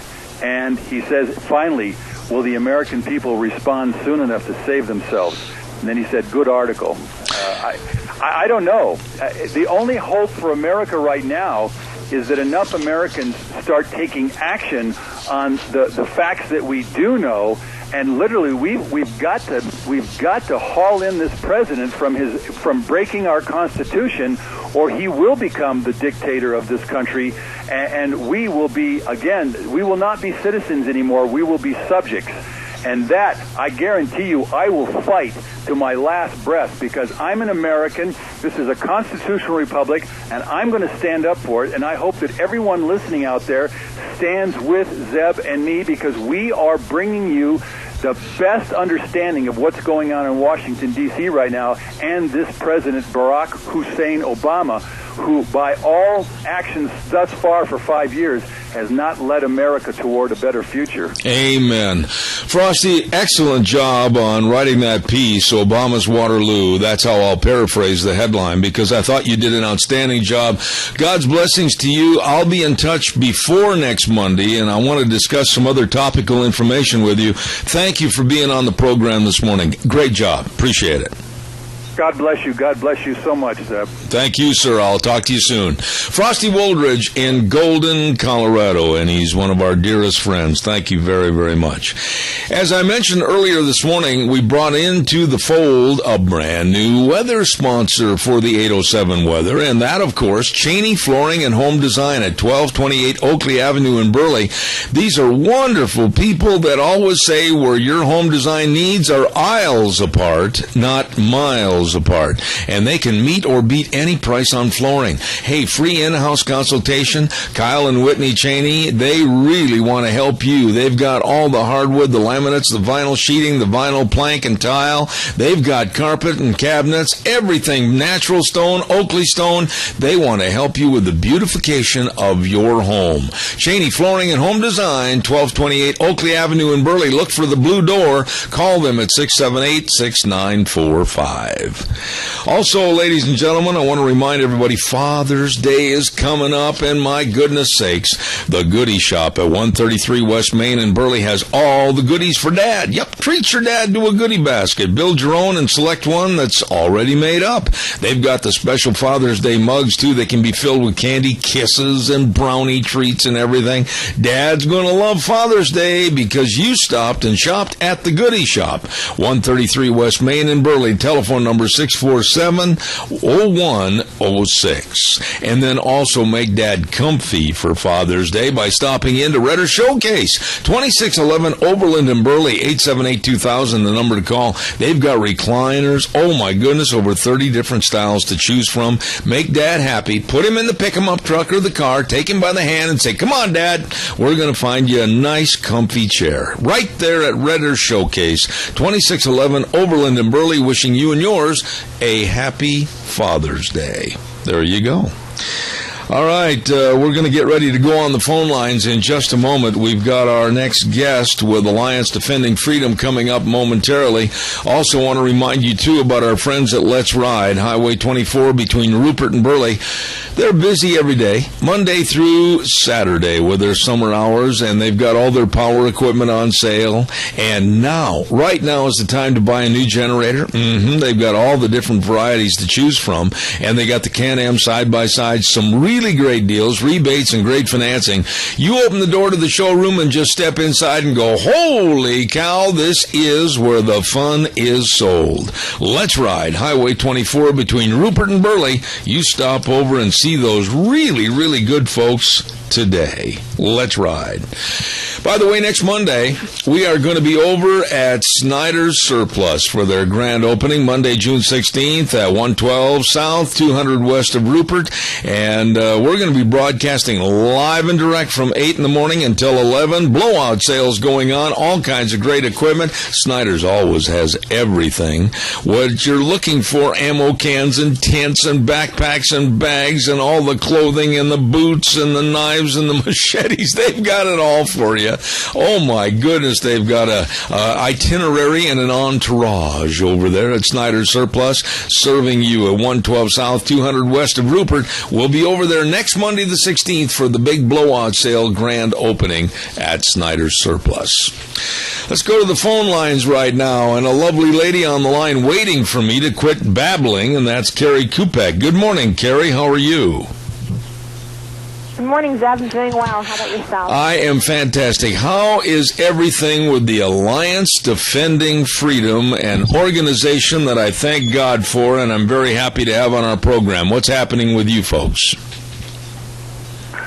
Things are going well. Things are busy as always. We had a really great win last week where a college student, we had a great for college campuses where a policy change is implemented across 23 campuses that now allows students to have greater free speech and religious freedom rights, all because of one student and taking a stand at his school. You know, Carrie, when I read that story about free speech and about how even it happened during the Bundy situation in southern Nevada of trying to isolate everyone or push them into what they call free speech zones, I would be arrested in a heartbeat because nobody is going to tell me that I have to go in this country, America, anywhere that is a special free speech zone. Anywhere I am is free speech.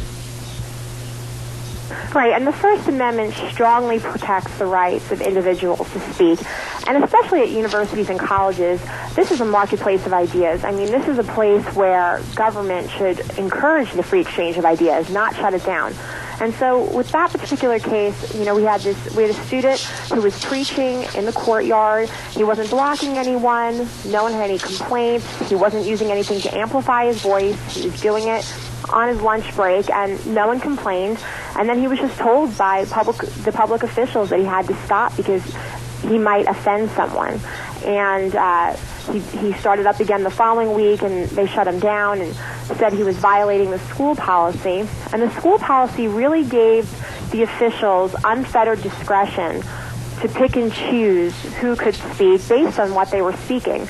And that was a real problem. And that's not just a problem for this particular student, but students everywhere, and really flies in the face of what the First Amendment protects and what colleges and universities stand for.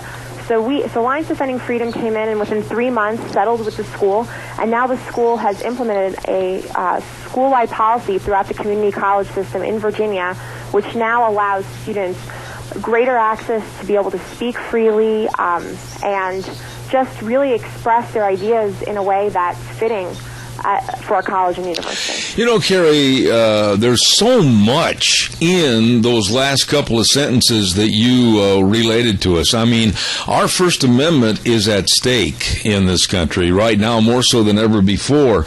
And when you made that statement that the college said, well, he might offend someone, my goodness, Carrie, from the time we get up in the morning until we go to bed at night, we always are having that risk of possibly might offending someone, but you, no matter what you say or do, can be offensive to someone anytime, 24/7. You can't live in a bubble, and you can't treat yourself like you can't open your mouth in America. This is the greatest thing I've heard in a long time, that free speech prevailed on this college campus. Absolutely. It's a great win for free speech, like I said, not just for college students, but for people everywhere. And again, it's especially great at a college because these are the places where some of the greatest ideas and movements in history are birthed and developed. And it's a marketplace of ideas, and these ideas need to be encouraged and developed, and people need to feel free to express themselves. And obviously, offending people is inevitable. I mean, it would be an impossible task to regulate that kind of thing, and that's certainly not something our country stands for. And yeah, it's a great win, and it's very exciting, not just for those campuses in Virginia, but for students and really Americans everywhere. Now, Carrie, you've got a couple other stories that we wanted to talk about this morning. What about the court ordering the University of North Carolina at Wilmington to pay and promote professor after retaliating against him? I understand this professor, when he was hired, was an atheist, but then he converted back to Christianity. Is that correct? That's correct, and it's really Dr. Mike Adams, and that's the professor that we're talking about. He teaches criminology and criminal procedure at University of North Carolina at Wilmington. He really has a fascinating story. He was an atheist, and but a very esteemed professor, put out a lot of scholarly articles, and he was way ahead of his peers in terms of his academic success. And then and he was promoted to associate professor, and he was on his way to full professorship. And then in the middle of all this, he converted to Christianity and sort of had a radical departure from his previous political views, and became much more conservative and much more vocal in promoting those kind of thoughts and ideas. And when he went to apply for this full professorship, which was sort of the culmination of the years of his service and scholarly work, the school denied him. And this 7 years of litigation followed, and a jury recently found that the school had indeed retaliated against him and denied him his promotion simply because of his conservative viewpoints that he expressed. And Alliance Defending Freedom litigated this matter for 7 years, and a jury of his peers found that, yeah, this is what had happened, and we won. And it was a great win, not just for Mike Adams, but for this idea of free speech and freedom of expression for everyone. Carrie, let me ask you this. As the communications director for Alliance Defending Freedom, I would imagine that you hear firsthand all these different stories. But it's not too much of a secret anymore that there's a lot of bigotry and hatred against Christians that want to stand up for their right to be Christians in this country. And this is a story where they weren't going to get away with it by ostracizing him because of his Christian beliefs, were they? No, they weren't. And it's a shame that UNCW now is appealing the verdict against Mike Adams. They're also complaining about the attorney's fees, and they're really twisting the story, because the reality is, had they just done the right thing in the first place and not retaliated against him or discriminated against him for his conservative views, there wouldn't have been 7 years of litigation. So it's really a shame for free speech and professors and this freedom of expression everywhere, because, again, colleges and universities are the epitome of the place where ideas should be freely exchanged and developed. And this is a place where, if anywhere, they should be most encouraged there, not shut down. So UNCW is really taking actions that fly in the face of not only the First Amendment, but the very reason universities were created in the first place. Absolutely. And what's the third story that we were going to discuss this morning? Okay, so Alliance Defending Freedom recently published a letter to the president of Planned Parenthood, and this is in response to a letter that Planned Parenthood put out, and it was a so-called pastoral letter that they published from their pastoral team. And what they said in that letter was this: the truth is that abortion is not even mentioned in the scriptures, and there are clergy and people of faith from all denominations who support women making this decision. Now, so we, in response, published our own letter and directed at Cecile Richards, who's the president of Planned Parenthood, and said, well, I think we have some common ground here. We also look to the scripture in terms of abortion, and why don't we make available a Bible in every single Planned Parenthood clinic so that women can choose for themselves. Mm-hmm. And the letter just pointed out the Bible verses that clearly speak against these life-ending measures against the unborn. But the letter says that we won't point this out. But if why don't you put your money where your mouth is? Let's have a Bible in every clinic so that these women can make the choice for themselves if you're really concerned about the spiritual influence that they might use when making this choice. Well, I tell you what, you are doing on behalf of the Alliance Defending Freedom so much that is right in this country, and you're winning. That's the thing that really is encouraging to me. You are winning. You're not losing. You're winning, and there is hope, Carrie. Tell us about, are there any other stories of hope and guidance that we can relate to as Christians that we can kind of hang our hat on, that maybe we can turn this thing around in this country? Absolutely. In fact, speaking to the abortion issue, what's very interesting is that right now those who support abortion are really attempting to launch sort of this campaign. And what's interesting is the phrase they're using is, let's take this conversation back. And I don't know about you, but I find that very encouraging, because if they have to take it back or fight to take it back, that means we have it. Mm-hmm. And we're seeing a lot of changes across the United States. with the state legislatures and all kinds of decisions that are being made that are really eliminating the possibility of killing the unborn before they even have a chance to make it in this world. And it's very encouraging and something that all people should be encouraged by. We're seeing a lot of headway in that area. Carrie, what about the legal team, if you will, of Alliance Defending Freedom? They're all over the United States, but if people have a problem or they think there's been an injustice, what is the best way to get a hold of Alliance Defending Freedom and state their case so that they might be able to get some help? Sure. We have a great legal intake team, so if your listeners want to go to alliancedefendingfreedom.org, there's contact info there. Our legal intake team would be more than happy to listen to whatever the problem might be, and then we can direct it to the appropriate channels. And we're here to help and just to continue to help Americans and really those all over the world freely live out their faith. I'll tell you the highlights of the week with the Alliance Defending Freedom with Carrie Kupek, and she is the Legal Communications Director for Alliance Defending Freedom. Carrie, you've got to come back more often. You do a really, really nice job, and I've enjoyed having you on the program this morning. Zeb, thanks so much. We enjoy listening to you. All right. You have a great day, and God bless. Thank you very much. Thanks. You too. What a nice lady right there, Carrie Kupek, and she is absolutely a very, very important member of the team down there at Alliance Defending Freedom. All over the United States, they are serving us to help us with our religious freedoms and rights as Christians, and I really appreciate everything she does. Thank you very much. Right now, we are going to have a weather update. My goodness, and the weather this hour is brought to you by Red's Trading Post at 203 5th Avenue South in Twin Falls. And I just got a note from Ryan the other day that said they've got an inventory clearance on new firearms. Most new firearms, many are being sold at below cost. So you better get in there today. Red's Trading Post, 203 5th Avenue South in Twin Falls, the best of guns, ammo, and accessories, and people that really know what they're doing at Red's Trading Post in Twin. Here now, Michael Rogers weather. It's going to be one of those days where I'm not going to waste your time, nor am I going to take you for granted. You're looking for a lot of sun, very little clouds for at least the next 12 days.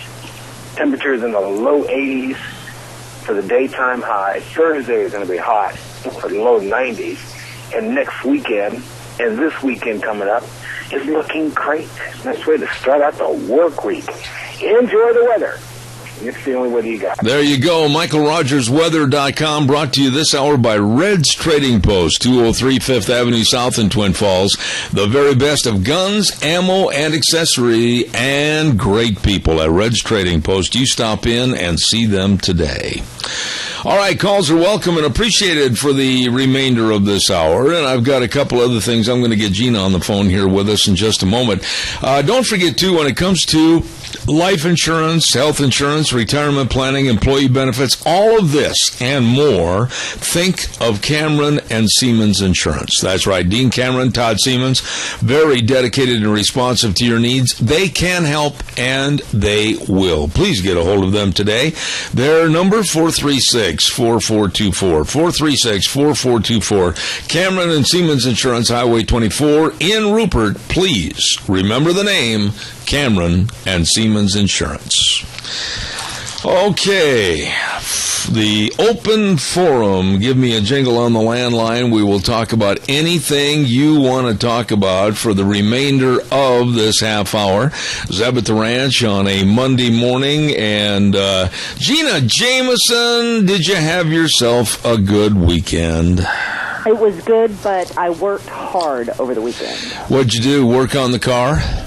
No, actually, we blasted and stained a 2-story log home.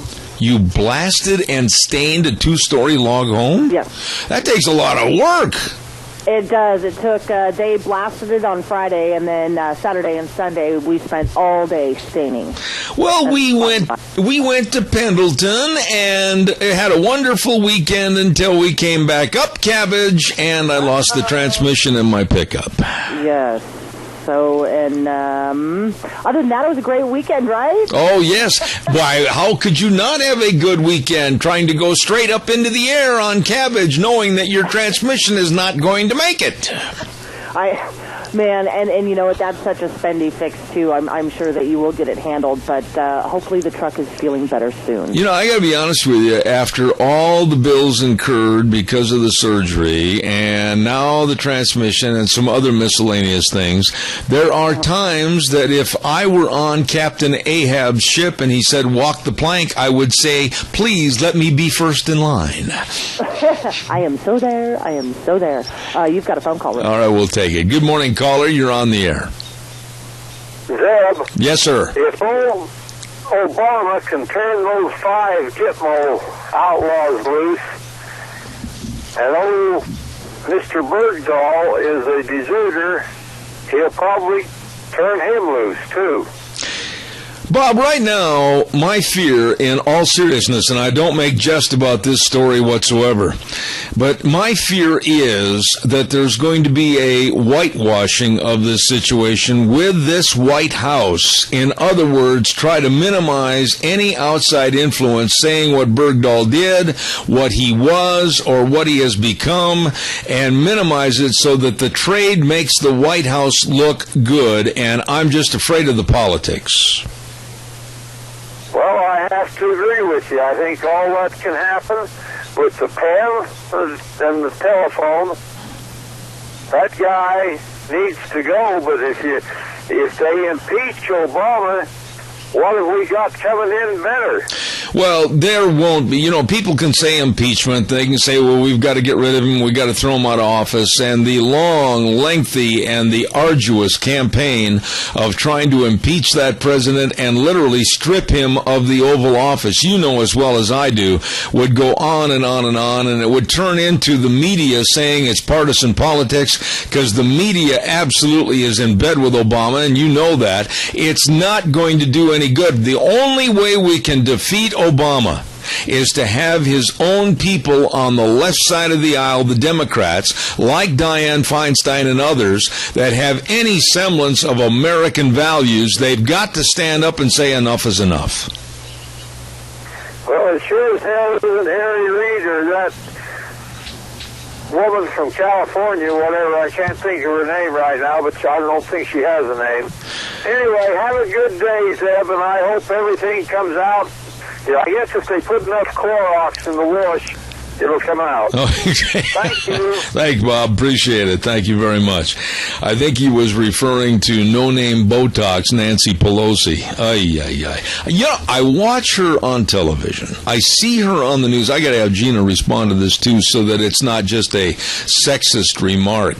But this woman absolutely looks like, oh, this happened? Gee, I should go and read something about it so I can become informed. She looks like the biggest dolt that ever stood up at the class, and the teacher's trying to explain something to her, but she can't grasp it. Nancy Pelosi is not the bright, shining light in the fixture. What are your thoughts? She's the one that also said we have to pass it before we can know what's in it. You know, and when she said that with a straight face, standing up there at that podium in regards to Obamacare, well, we have to pass this bill so that we can read it then later and know what's in it. My goodness, Gina, that's the problem with America today. We've got our legislators passing things without understanding what in the world was a cause and effect to the American people. She is like the poster child of what's wrong with our congressional members in D.C. You know, I think you will agree with me that you have to pay respect, I do, to Dianne Feinstein for coming out and being very, very questionable about John Kerry, Secretary of State, and also Obama with his releasing of these prisoners. She absolutely is livid that the Congress should have been informed before this took place. I completely agree. Congress should have been informed. The president just can't go over and above He is just one executive branch. He does not cover all three branches of the government. I mean, there's checks and balances. Did you see him when he looked into the camera here just in the last couple of days and said, and again I'm paraphrasing, but this is the closest to the verbiage as I can get it, I will do whatever it takes without Congress.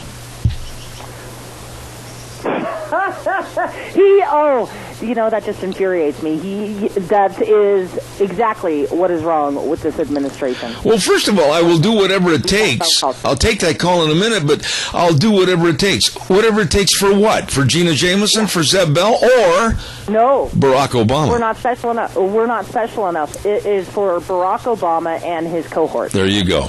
There you go. Caller, good morning. You're on the air. I want to know one thing. You got the president, the vice president, and the next one in line is the Speaker of the House. His job is to oversee all this crap. He has failed in every attempt he's even made. I say get him out of there. Get a decent person in there to run that House of Representatives and put a stop to Harry Reid, and you've got it made. You will not get an argument from me. John Boehner, as far as I'm concerned, is nothing more than a stuffed suit, and I find no value to this man whatsoever. I think it goes back to what we were talking about here about 2 weeks ago, Al. It's the buddy syndrome. I'll dislike you from 9 to 5, and then after 5:05, we'll go have a beer together and be best buddies. I don't like John Boehner. And another thing, after all this reading, all these different people who's talking about it, Labrador, them guys, I never seen one thing that Simpson said. Not one thing have I found yet. I don't think there's been a comment because I've gone through everything that comes across my website. I haven't seen anything. I've heard comments from Crapo, and I've heard comments from Risch. I've heard comments from Labrador and others, but I have not yet seen one thing myself, so I can't argue with you. If Boehner do his job, I think there's enough Democrats in the Senate right now. I know there's about 9 or 10 of them that are ready to tell Mr. Harry Reid, hey, take a hike and go back up in the Sierra Nevada and stay there. I think he'd get the job done to get him impeached, but there's no cojones on anybody in that House of Representatives or Senate. Well, there's this good old boy syndrome that has permeated Washington, D.C., and you and I have talked about it many, many times on the air, and I'll go back to what I said just a moment ago, Al. There's this good old boy syndrome that we will hate each other on the floor of the House or the Senate during the day, but then we'll go out and have a beer and a hamburger at night, and I don't want somebody to go back there and be friends. I don't want somebody to be friends with somebody across the aisle. I want somebody to go back there and raise holy heck for the constituents back home and what they want. That's right. Let's start kicking butts back there and say, if you can't do the job, retire, go home, and just shut up. Amen. Thank you for your call, Al, as always. Thank you very much. Bye. Calls welcome, 436-2244, 1-866-927-4587. Hey, don't forget, lots of great buys at Lee's Furniture, Floors, and more. Oh, my goodness sakes. They've got all the recliners. They've got the sofas. They've got the love seats. They got all the carpet. Oh, my goodness, rolls and rolls and rolls of carpet. You better stop in and check out all the dining room sets and the accessories too, like the lamps and the bar stools and all this. It's all there at Lee's Furniture, Floors, and more. 459 Overland in Burley. And don't forget all the mattresses. Get a good night's sleep tomorrow night, the next night, the night after that, with all the great mattresses they have at Lee's Furniture, Floors, and more. 459 Overland in Burley, Lee's Furniture, Floors, and more. We had an interesting weekend with some very, very dear friends of ours up in Pendleton, and we went up there and took the horse along, did a little roping, and the weather could not have been better. It was just beautiful weather all weekend long, temperatures in the low 80s. Wow. I love summertime. And came home yesterday, and then all heck broke loose, and we had a little problem with the pickup. Barely made it home. And now we're going to pay the consequences. And we're also going to pay to get it fixed, too. Let's see what else have we got in our little bag of tricks here this morning. Did you hear that the new Miss USA is Miss Nevada? And by the way, Gina, this gal has quite a bit of talent in her background. She is a black belt in Taekwondo. Ooh, really? Yeah, can you imagine there was a little trepidation and a little nervousness from the judges? Maybe we had to vote her in as Miss USA.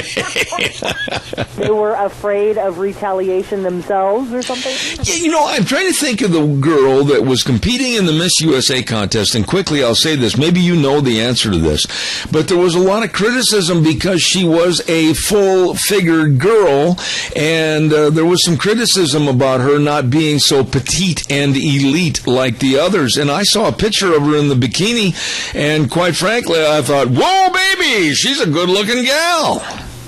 But just because she was a little bit on the plus side? Yeah, some of the people criticized her and said she was a little plus or a little bit full-figured and she didn't fit in with the rest of the competition. And I thought, no way, she looked pretty good to me. You know, I didn't see that, actually, but if she has the gumption to get up there and do it, you go, girl. And if you look good while you're doing it, even better. There you go. And you have been told by Gina at Zeb at the Ranch. Yes. All right. I'm going to take a 6-minute break. Be back in 6. Don't go away.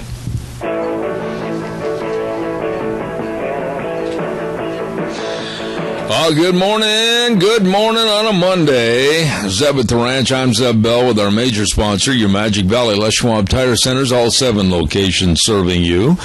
Along with some of our great advertisers. Hold on a second. I'm going to cough. Cough completed. Thank you very much. Lee's Furniture, Floors, and More at 459 Overland in Burley. And our friends at Western Waste Services, always at your disposal. Get on the route service today. Call them at 734-6969. Before we get our guest on the phone this morning, I want to remind you about the Chadwick Sports Grill. Oh, that is good eating. What a menu over there. I love that menu, and today they got a special, and I know I'm going to probably say this wrong, but spaghetti carbonara, served with garlic toast and super salad for just $8.95. I want to say that again. I was going to have fun. Spaghetti carbonara. I love that. At the Chadwick Sports Grill, 139 West Main in Burley. You stop in. Great menu, great people, great eating at the Chadwick Sports Grill. Okay, we're going to go to the phone lines right now, and a lady that we were going to have on our program last week, and we missed connections, but we're so glad to have her back on the show here this morning, and she's on the organizing committee for Concerned Veterans for America, excuse me, and served 20 years on the active duty for the United States Marine Corps and retired a gunnery sergeant.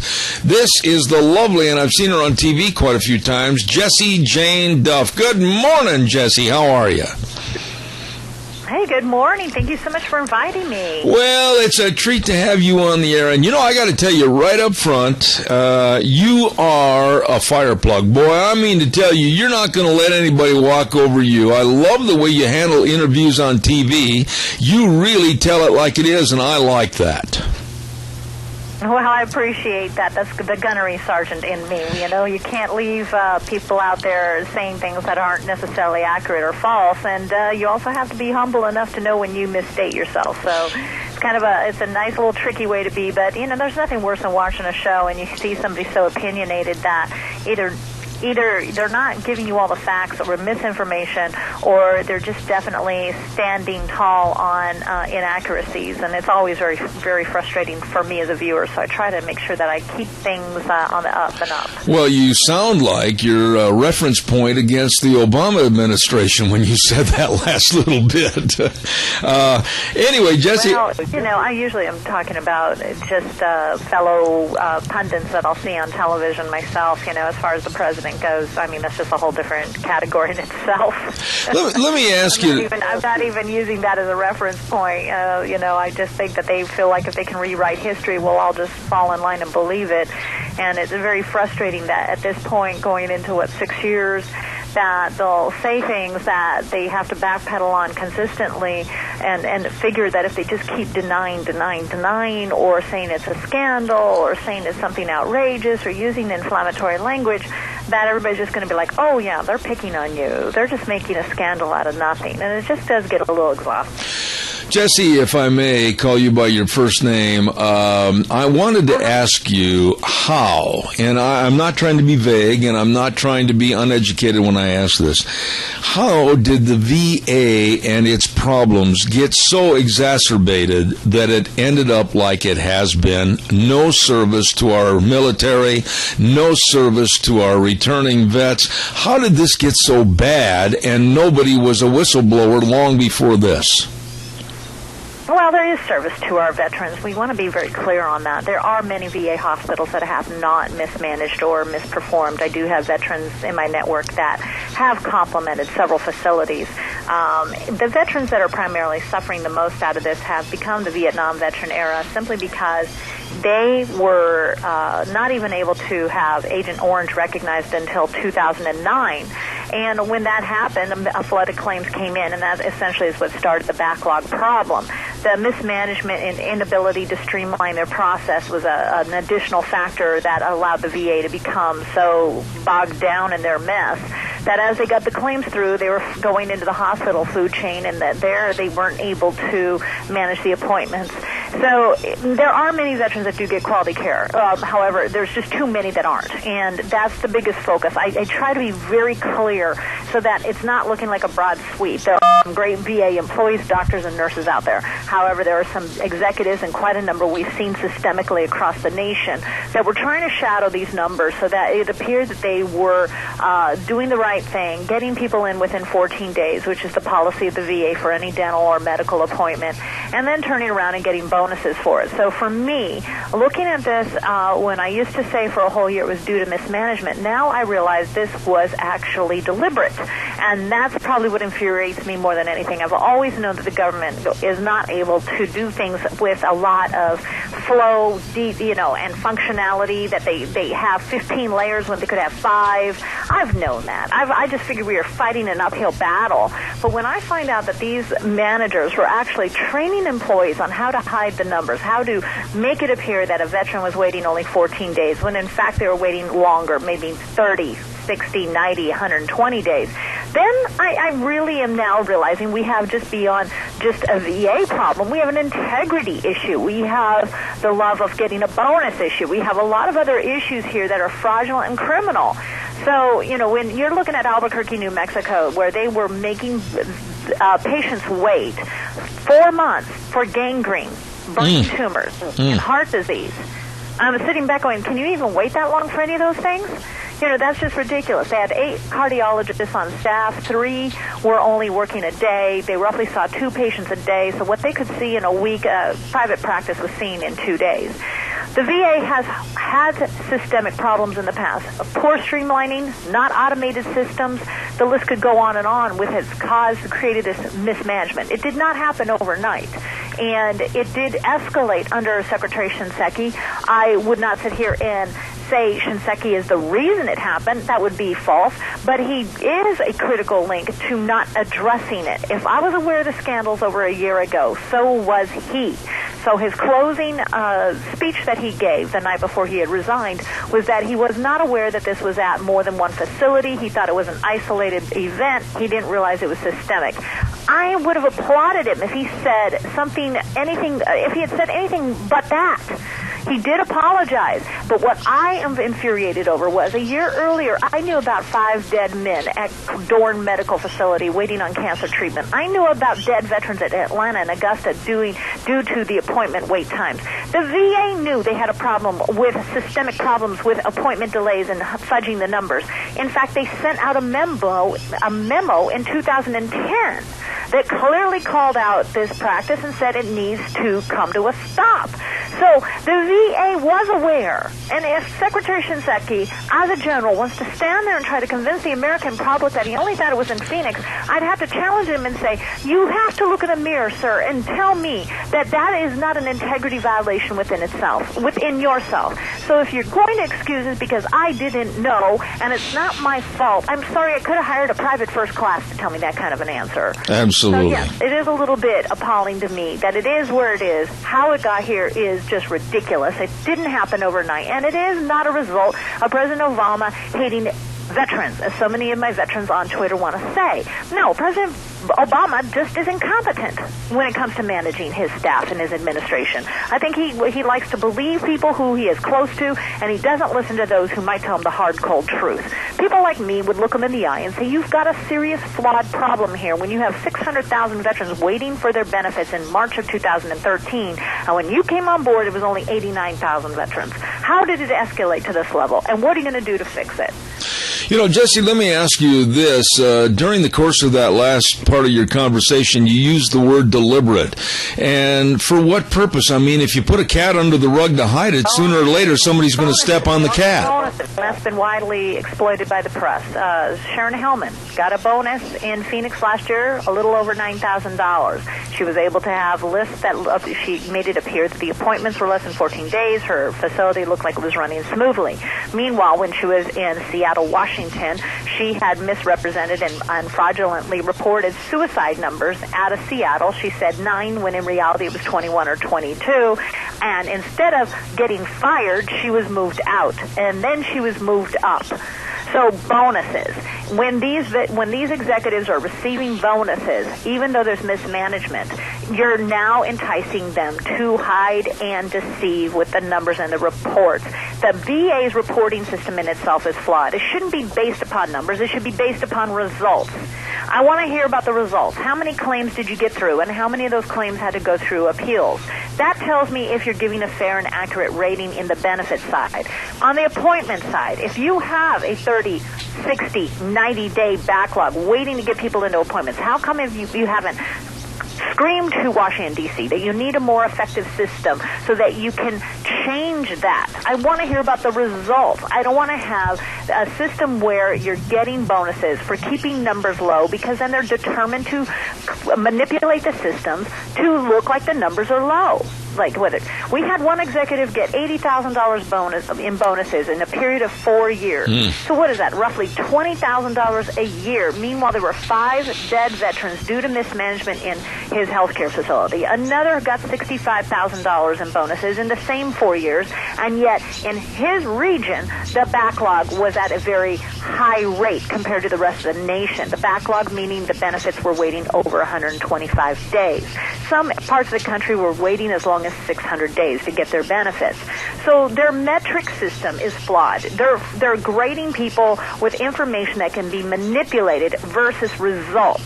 Why don't we have bonuses given by surveys sent to these veterans who are saying that the care that they received in that particular facility was quality, they were seen in an expedited manner, they were treated with dignity and respect, versus those numbers that don't have a mouth, that can't tell you if they're real or not, that they can actually deceive.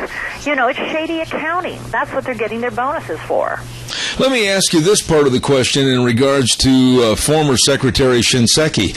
How can you have that vacuum or that void to the top? How come if he's doing his job as the secretary, how come he didn't know of these problems? How come he wasn't addressing these problems? What happened that there was a vacuum all the way to the top floor? Well, I don't believe that he didn't know. If I knew, just by pursuing these issues through the internet and media resources, I don't have any secret detective floating around within the VA. Everything I got was right off the press. I knew about the Dorn Medical Facility because CNN had actually done a report on it. I hung on to that and started analyzing that. 706 veterans in Ohio due to Legionnaire's disease, and the executive knew about it, didn't report it, and didn't even clean it up. Legionnaire's is a bacteria that's in the water. One veteran ended up dying going in for surgery, got Legionnaires, son did not come out alive. His family is suing the VA, and that was as of August of 2011. I don't know the results of that case. But, I mean, come on. What are you doing? Burying your head in the sand? You're trusting people? Again, just like the president. You've surrounded with people you can trust. Maybe you need to surround yourself with people who are hard, just straight and blunt and don't always make you feel good about yourself. Maybe they're going to be a little bit more candid. Maybe they're going to show you the realities. But if you're going to surround yourself with nothing but allies who are trying to protect you, that's what exactly they will do. I need the card-hold truth. I need the good sergeants who are going to tell me, Gunny, we are short on money. Gunny, we don't have the facilities. Gunny, our equipment is broken. I don't want to have some sergeant going, oh, no, everything passed inspection. We look great. And then when it's time to go into operational capacity, everything's falling apart. You know, don't reprimand people for being candid with you. This administration was briefed in 2008 that the numbers were not accurate. They were told, their transition team was told that the numbers were not accurate by the VA field, and they were told to be cautious before they believed it. And what did they do? Ignored the very advice they were giving. So they knew, the VA knew that its clinics were using inappropriate scheduling practices as early as the mid-2000s from various watchdog reviews. It issued a memo in 2010 telling all VA hospitals that the schemes would not be tolerated. But here it is, 2014, and it still persisted. So it's not just Secretary Shinseki. He's got to resign because he did not adjust. He did not change. But you know what? There's probably a good 450 senior executive service members, and I would expect that over half of them were practicing fraudulent practices. Maybe, at minimum, a third. So, you know, they learn from each other. How else did they know? How did it become systemic? They all had to be taught how to game the system. Memos were found in Cheyenne, Wyoming by an executive that said, here's how to game the system because the executives up on top want to see that we're getting the appointments in. And then the employees that refused to do it were put on what they called the bad boy list. So they were not treated well. They suffered reprisal. It's like a go-along to get-along attitude. All I can say is this is government bureaucracy at its best, rewarding on a number system versus a result system. And just like any corporate America, you got to look at the end result. I don't care how good your numbers are on the front end. If you've got people that are not satisfied with the product or service on the back end, your product failed. And this product has failed. Jesse, okay, so from today forward, are they on the right track of making amends and making this program work more efficiently? Or do you have ideas that should be generated through this system to help them? What is the position they're in right now? Okay, so it looks like the temporary VA secretary is going in with a very positive attitude, Sloan Gibson. He is actually trying to implement activity without even Congress or Senate having to get involved. However, Senate and Congress have a bill out that they've merged 3 bills together. One's the VA Management Accountability Act that Senator Marco Rubio had 55 co-signers on, and everybody knew this thing is going to pass. 55 out of 100 senators were co-signers. That's a bipartisan bill, and it was going to hold these executives accountable so that they could be fired. And they would also be allowed the opportunity to have 21 days without paid leave where it would be reviewed to make sure they weren't being fired for discriminatory practices. Senator McCain had a bill that is merging with it. That's allowing veterans that are 40 miles from a VA facility or waiting over 30 days waiting over 30 days. They can now go into a private practice for care. And then Bernie Sanders had a bill that he pretty much had to shut down because it was a $30 billion pork-filled bill, but he's now merging with the other two senators so that he can at least get something through.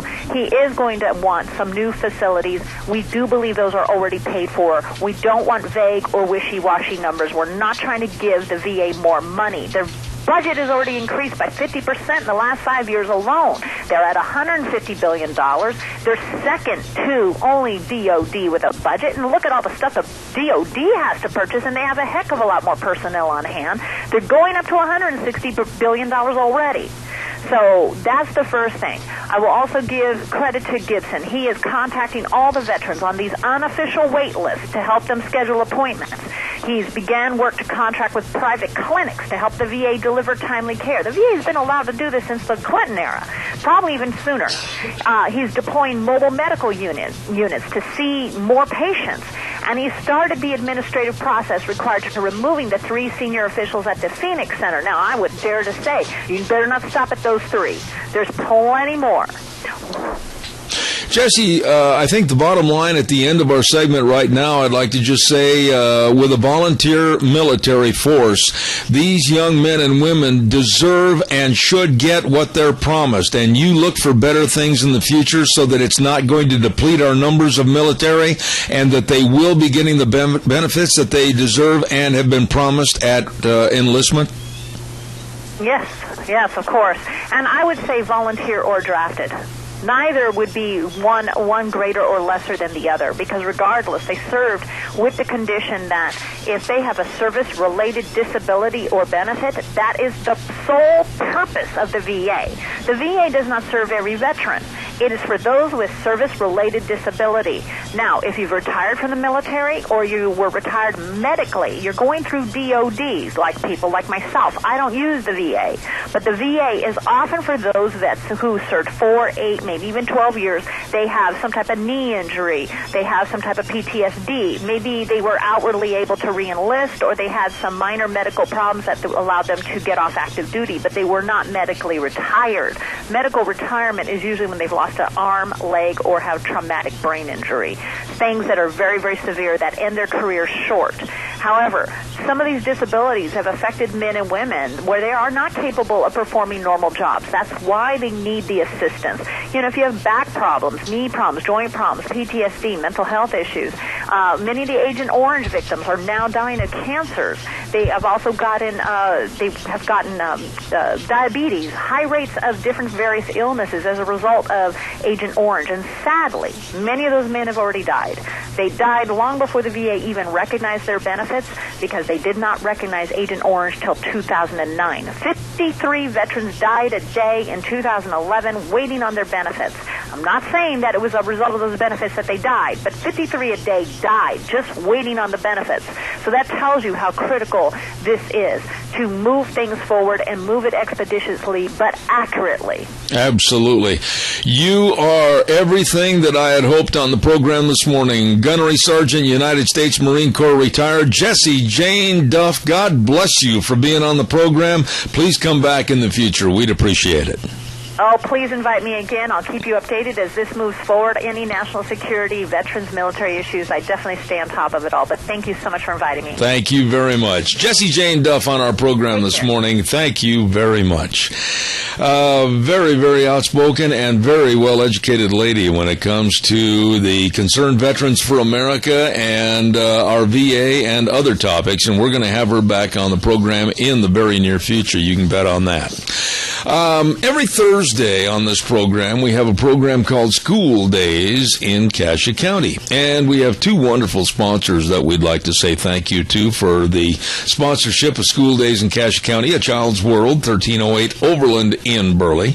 And they've got everything for the wee ones. Yes, they've got the 12th annual Everything for Babies and Toddlers sale. They've got all the cribs, and they've got all the strollers and the walkers and the blankets and the toys and the clothes and everything for babies right there at A Child's World. Please stop in and see them today and save a lot of money. A Child's World, 1308 Overland in Burley.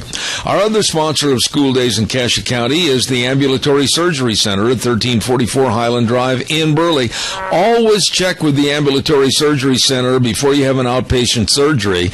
Every procedure done there will save you money while getting you outstanding medical care right in Burley.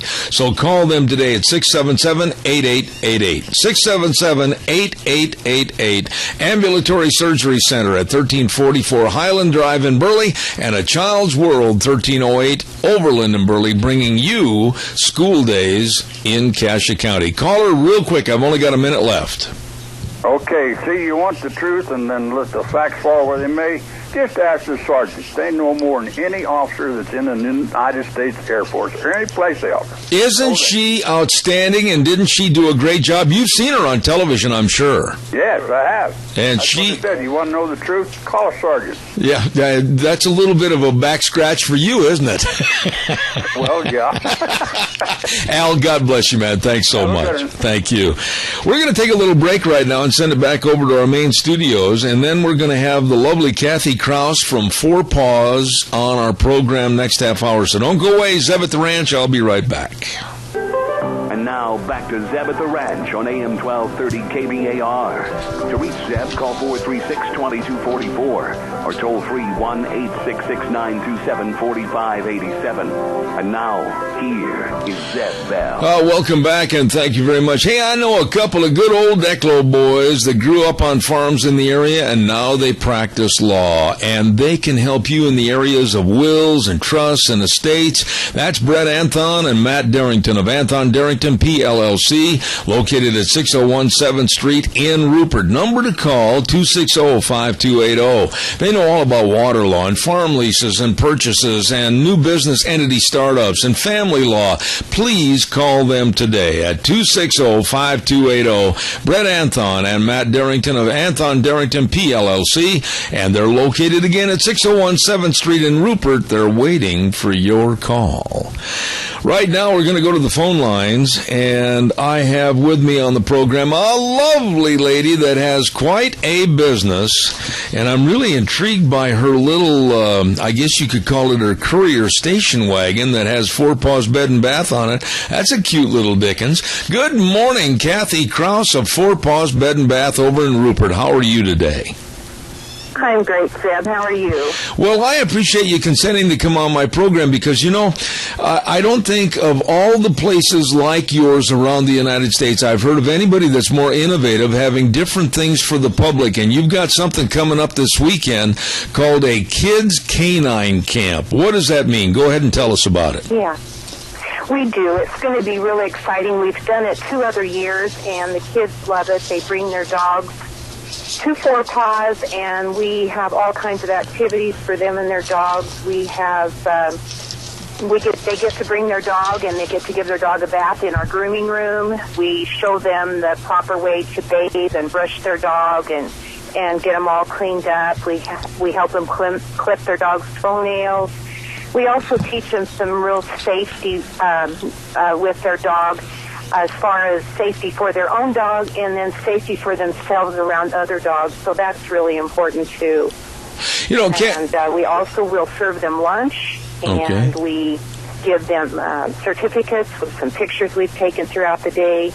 We play games with their dogs. And then one of the most exciting things about the class, about the camp, is that we have a dog obedience trainer that's coming out of Boise.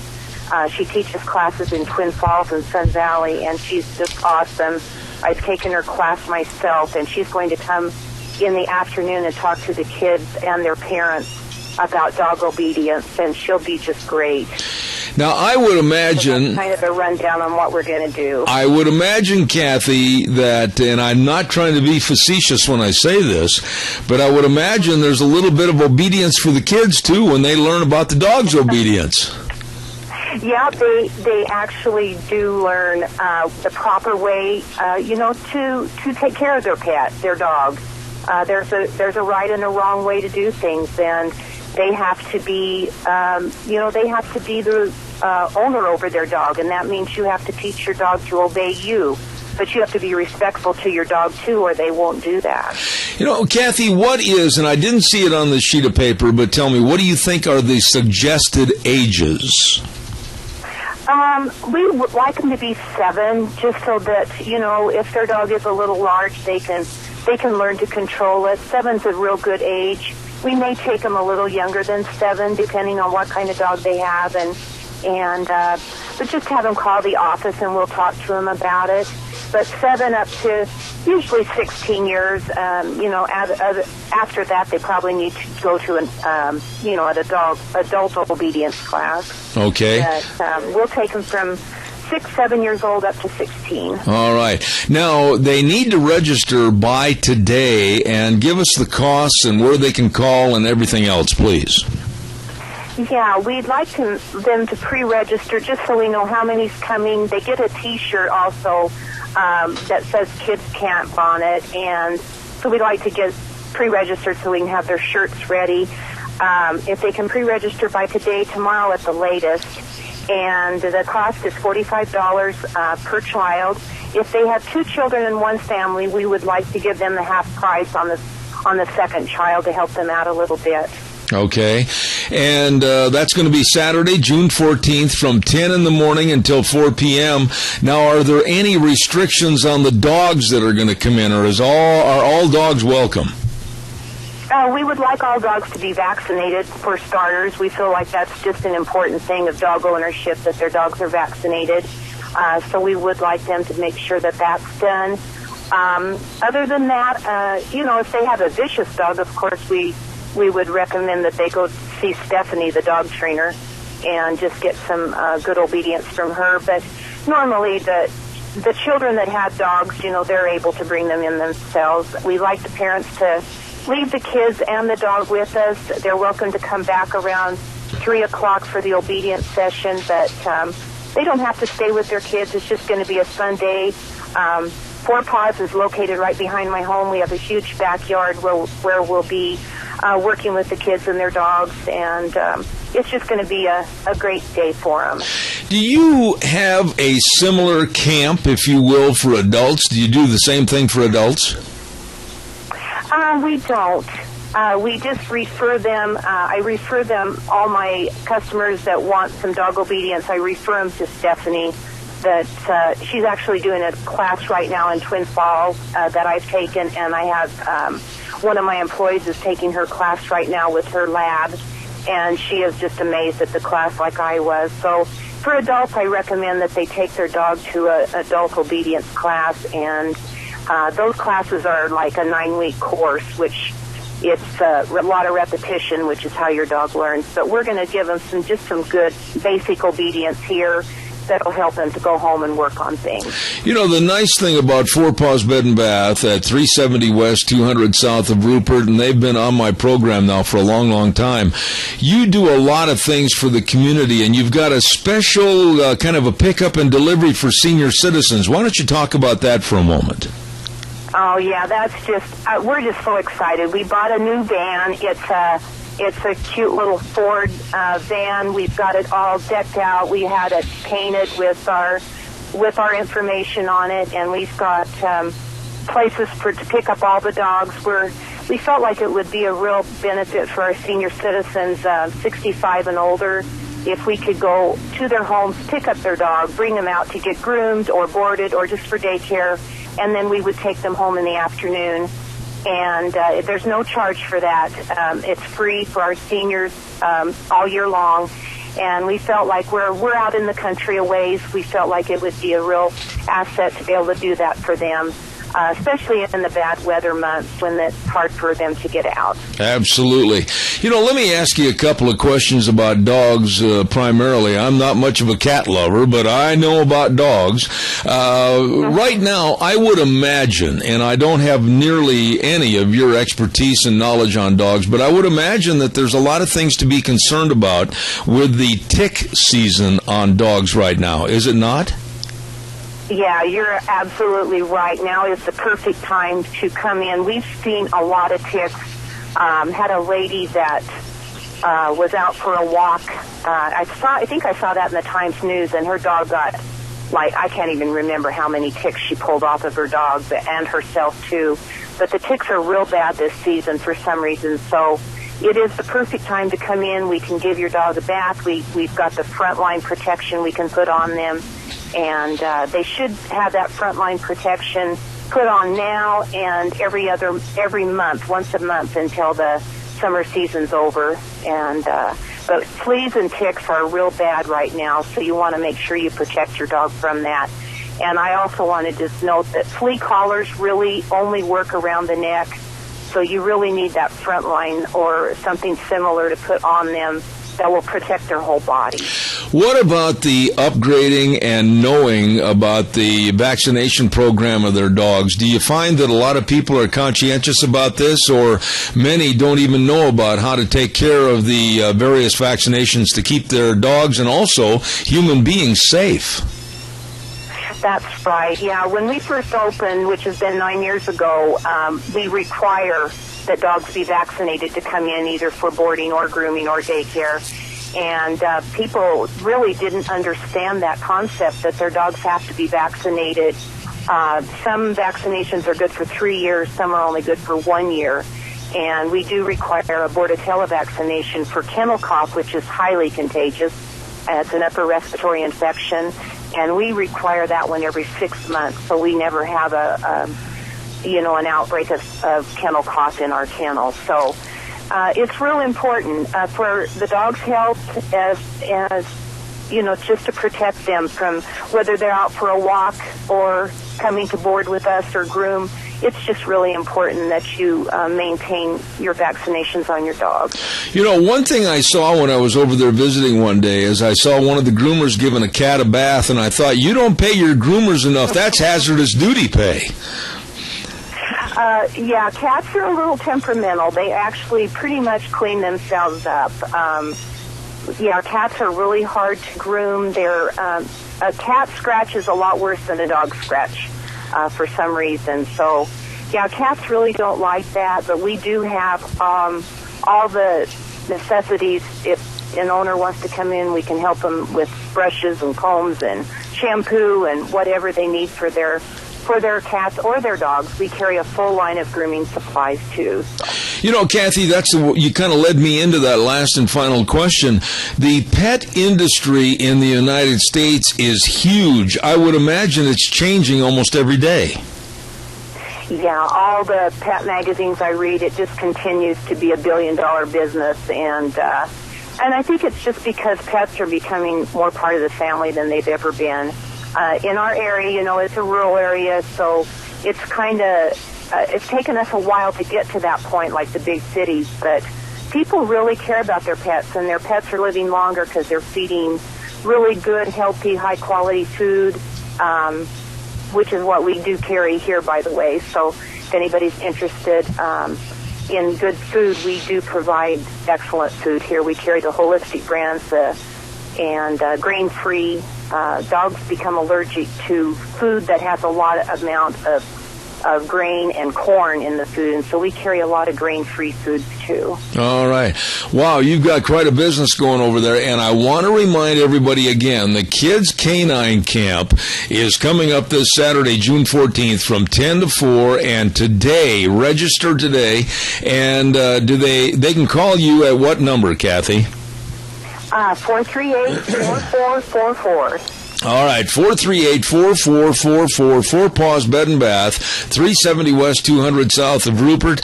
Kathy, you did a really good job. Anything else you want to mention before I let you go this morning? Just like everybody to come out and see us, and I want everybody to know that I have the most wonderful staff. Everybody that works for me loves the dogs and cats as much as I do. So if you need a place for your dog to stay with us, either for the day or a long term, we're here for them. We've got all kinds of collars, apparel, Boise State Vandal apparel. We've got pretty much everything. If we don't have it in stock, we can get it for you. All right. Come out and see us. We'd like to meet you and your dog. Very well said. Thank you. Kathy Krause of Four Paws Bed and Bath. God bless you, and I hope you have a big event this weekend. Thank you so much. Okay. Thanks so much, Sam. You betcha. Bye-bye. That's really a nice deal, and they really care. That is the nicest place. They've got everything over there. Really, really nice people. Four Paws Bed and Bath, 370 West, 200 South of Rupert, with that big Kids Canine Camp coming up this Saturday, June 14th. Holy cow, it's time for Michael Rogers' weather, and the weather is brought to you this hour by, hang on a second, I'm choking. I'm not joking now. Scarrows Meats, 331 North Road, Jerome. Yes, sirree. Locally owned, custom meat processor for over 20 years. And they guarantee everything that they sell. Why? They've got a summer barbecue special, 50 pounds of beef, pork, and chicken. And they've got, the marinated tri-tips. Are they delicious? Yep. Selling taste one bite at a time. That's Scarrows Meats. 324-7657 over in Jerome. Here now is Michael Rogers Weather. It's going to be one of those days where I'm not going to waste your time, nor am I going to take you for granted. You're looking for a lot of sun, very little clouds for at least the next 12 days. Temperatures in the low 80s. For the daytime high. Thursday is going to be hot for the low 90s. And next weekend, and this weekend coming up, is looking great. Nice way to start out the work week. Enjoy the weather. It's the only weather you got. There you go. Brought to you by Michael, not brought to you by Michael Rogers Weather. No, that is Michael Rogers Weather. And it's brought to you by Scarrows Meats, 331 North Road, Jerome, 324-7657. Selling taste one bite at a time. Oh, calls are welcome and appreciated. 436-2244-1866-927-4587. Give me a call as we kind of sit back and settle in for the next 14 minutes or so. I'd like to talk about anything you want to talk about for the next little bit. And we'll check over with Gina. Any news of interest that we need to discuss in the next couple of minutes? Not that I know of. I'm just a ball of fire today, huh? You're what? A ball of fire. No, my ball of fire got quenched with a bucket of water. Mine, I'm just so tired today. I am not used to, I got to tell you this, I am not used to getting behind the wheel and driving 7 hours straight home after that surgery. And my legs and the muscles and, quite frankly, my big fat butt, everything is a little bit sore from driving yesterday back from Pendleton.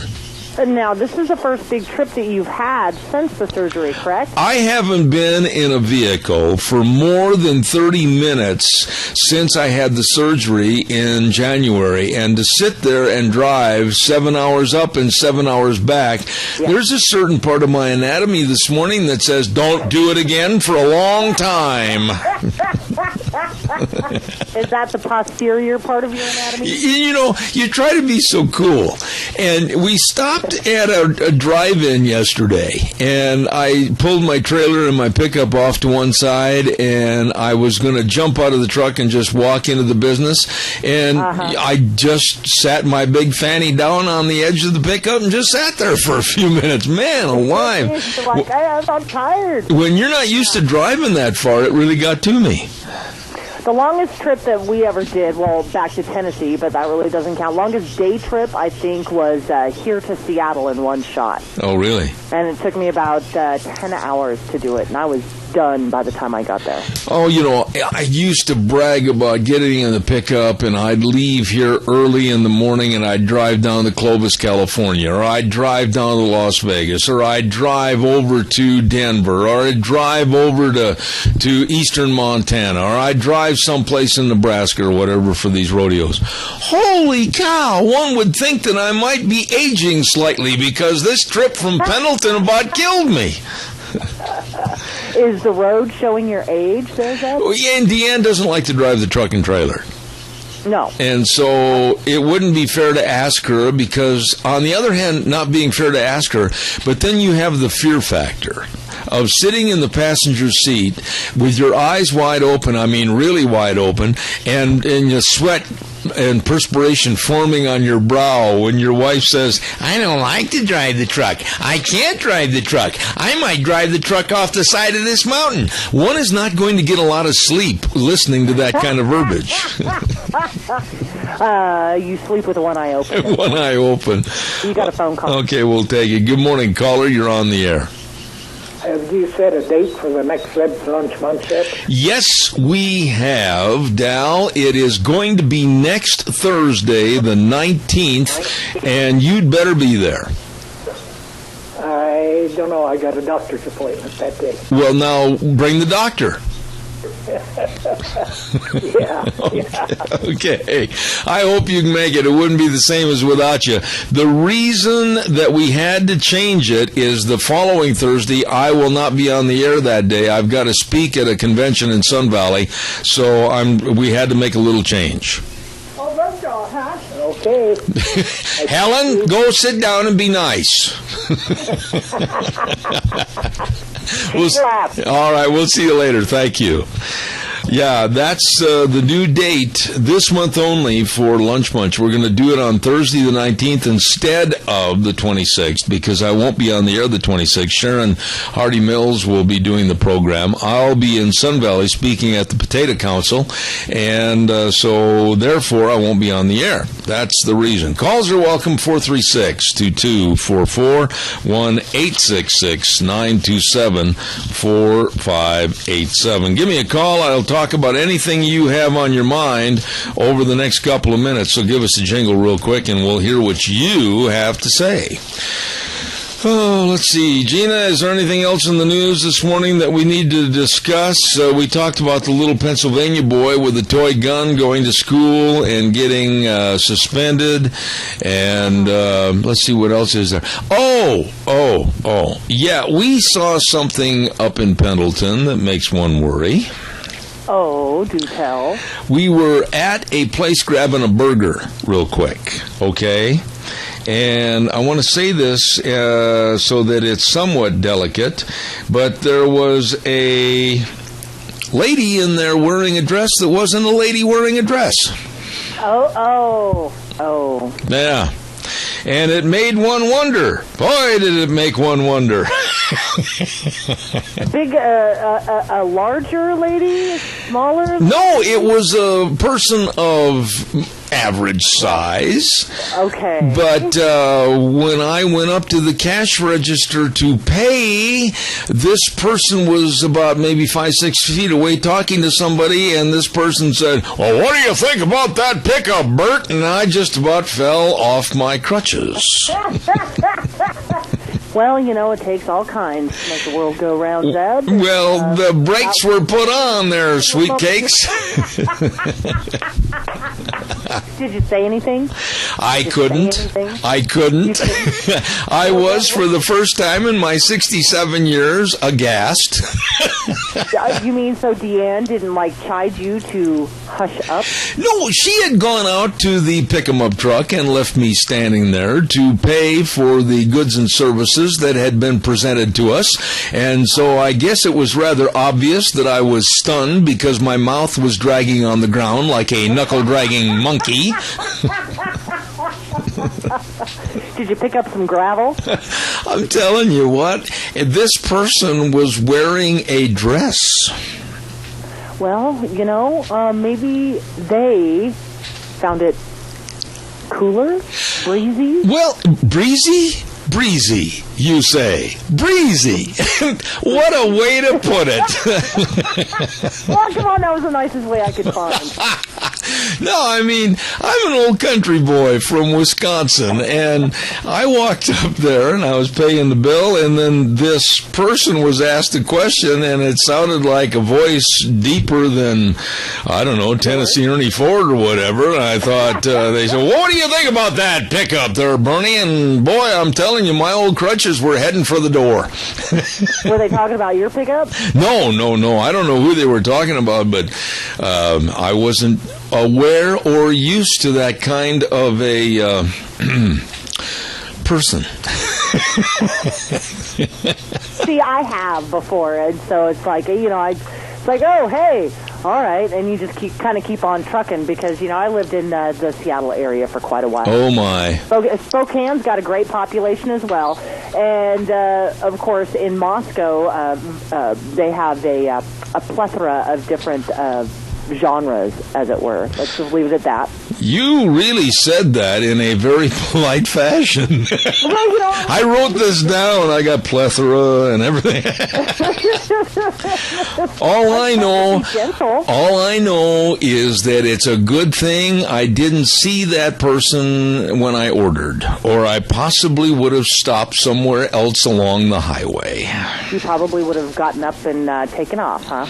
I'm from the old school, and that kind of stuff just really, really gives me a cold chill. Does it? Yeah. See, for me, it really doesn't bother me. But I try not to point and stare.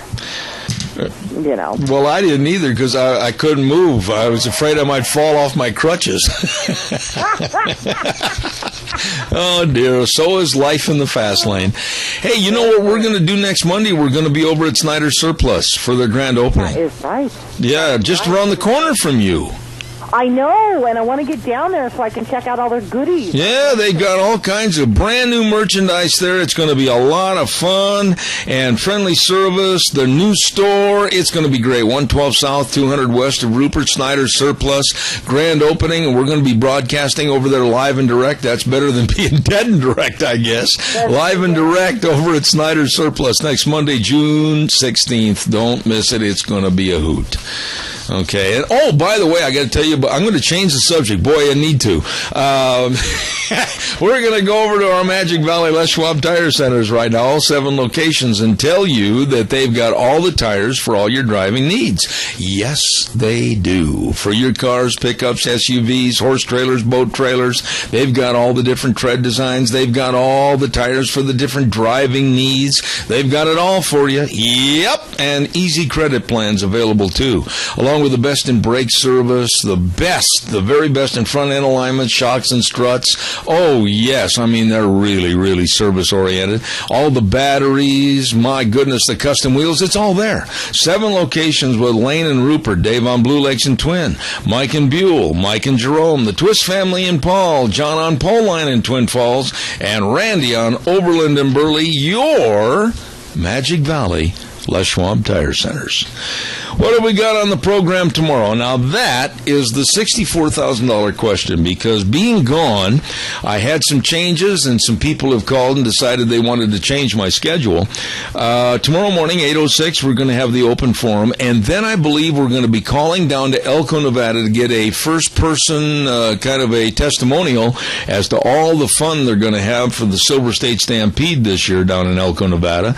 Then we think we're going to have attorney Gail Trotter on the air. She's always very, very good. And then along with Dr. History at 10:06, absolutely excellent.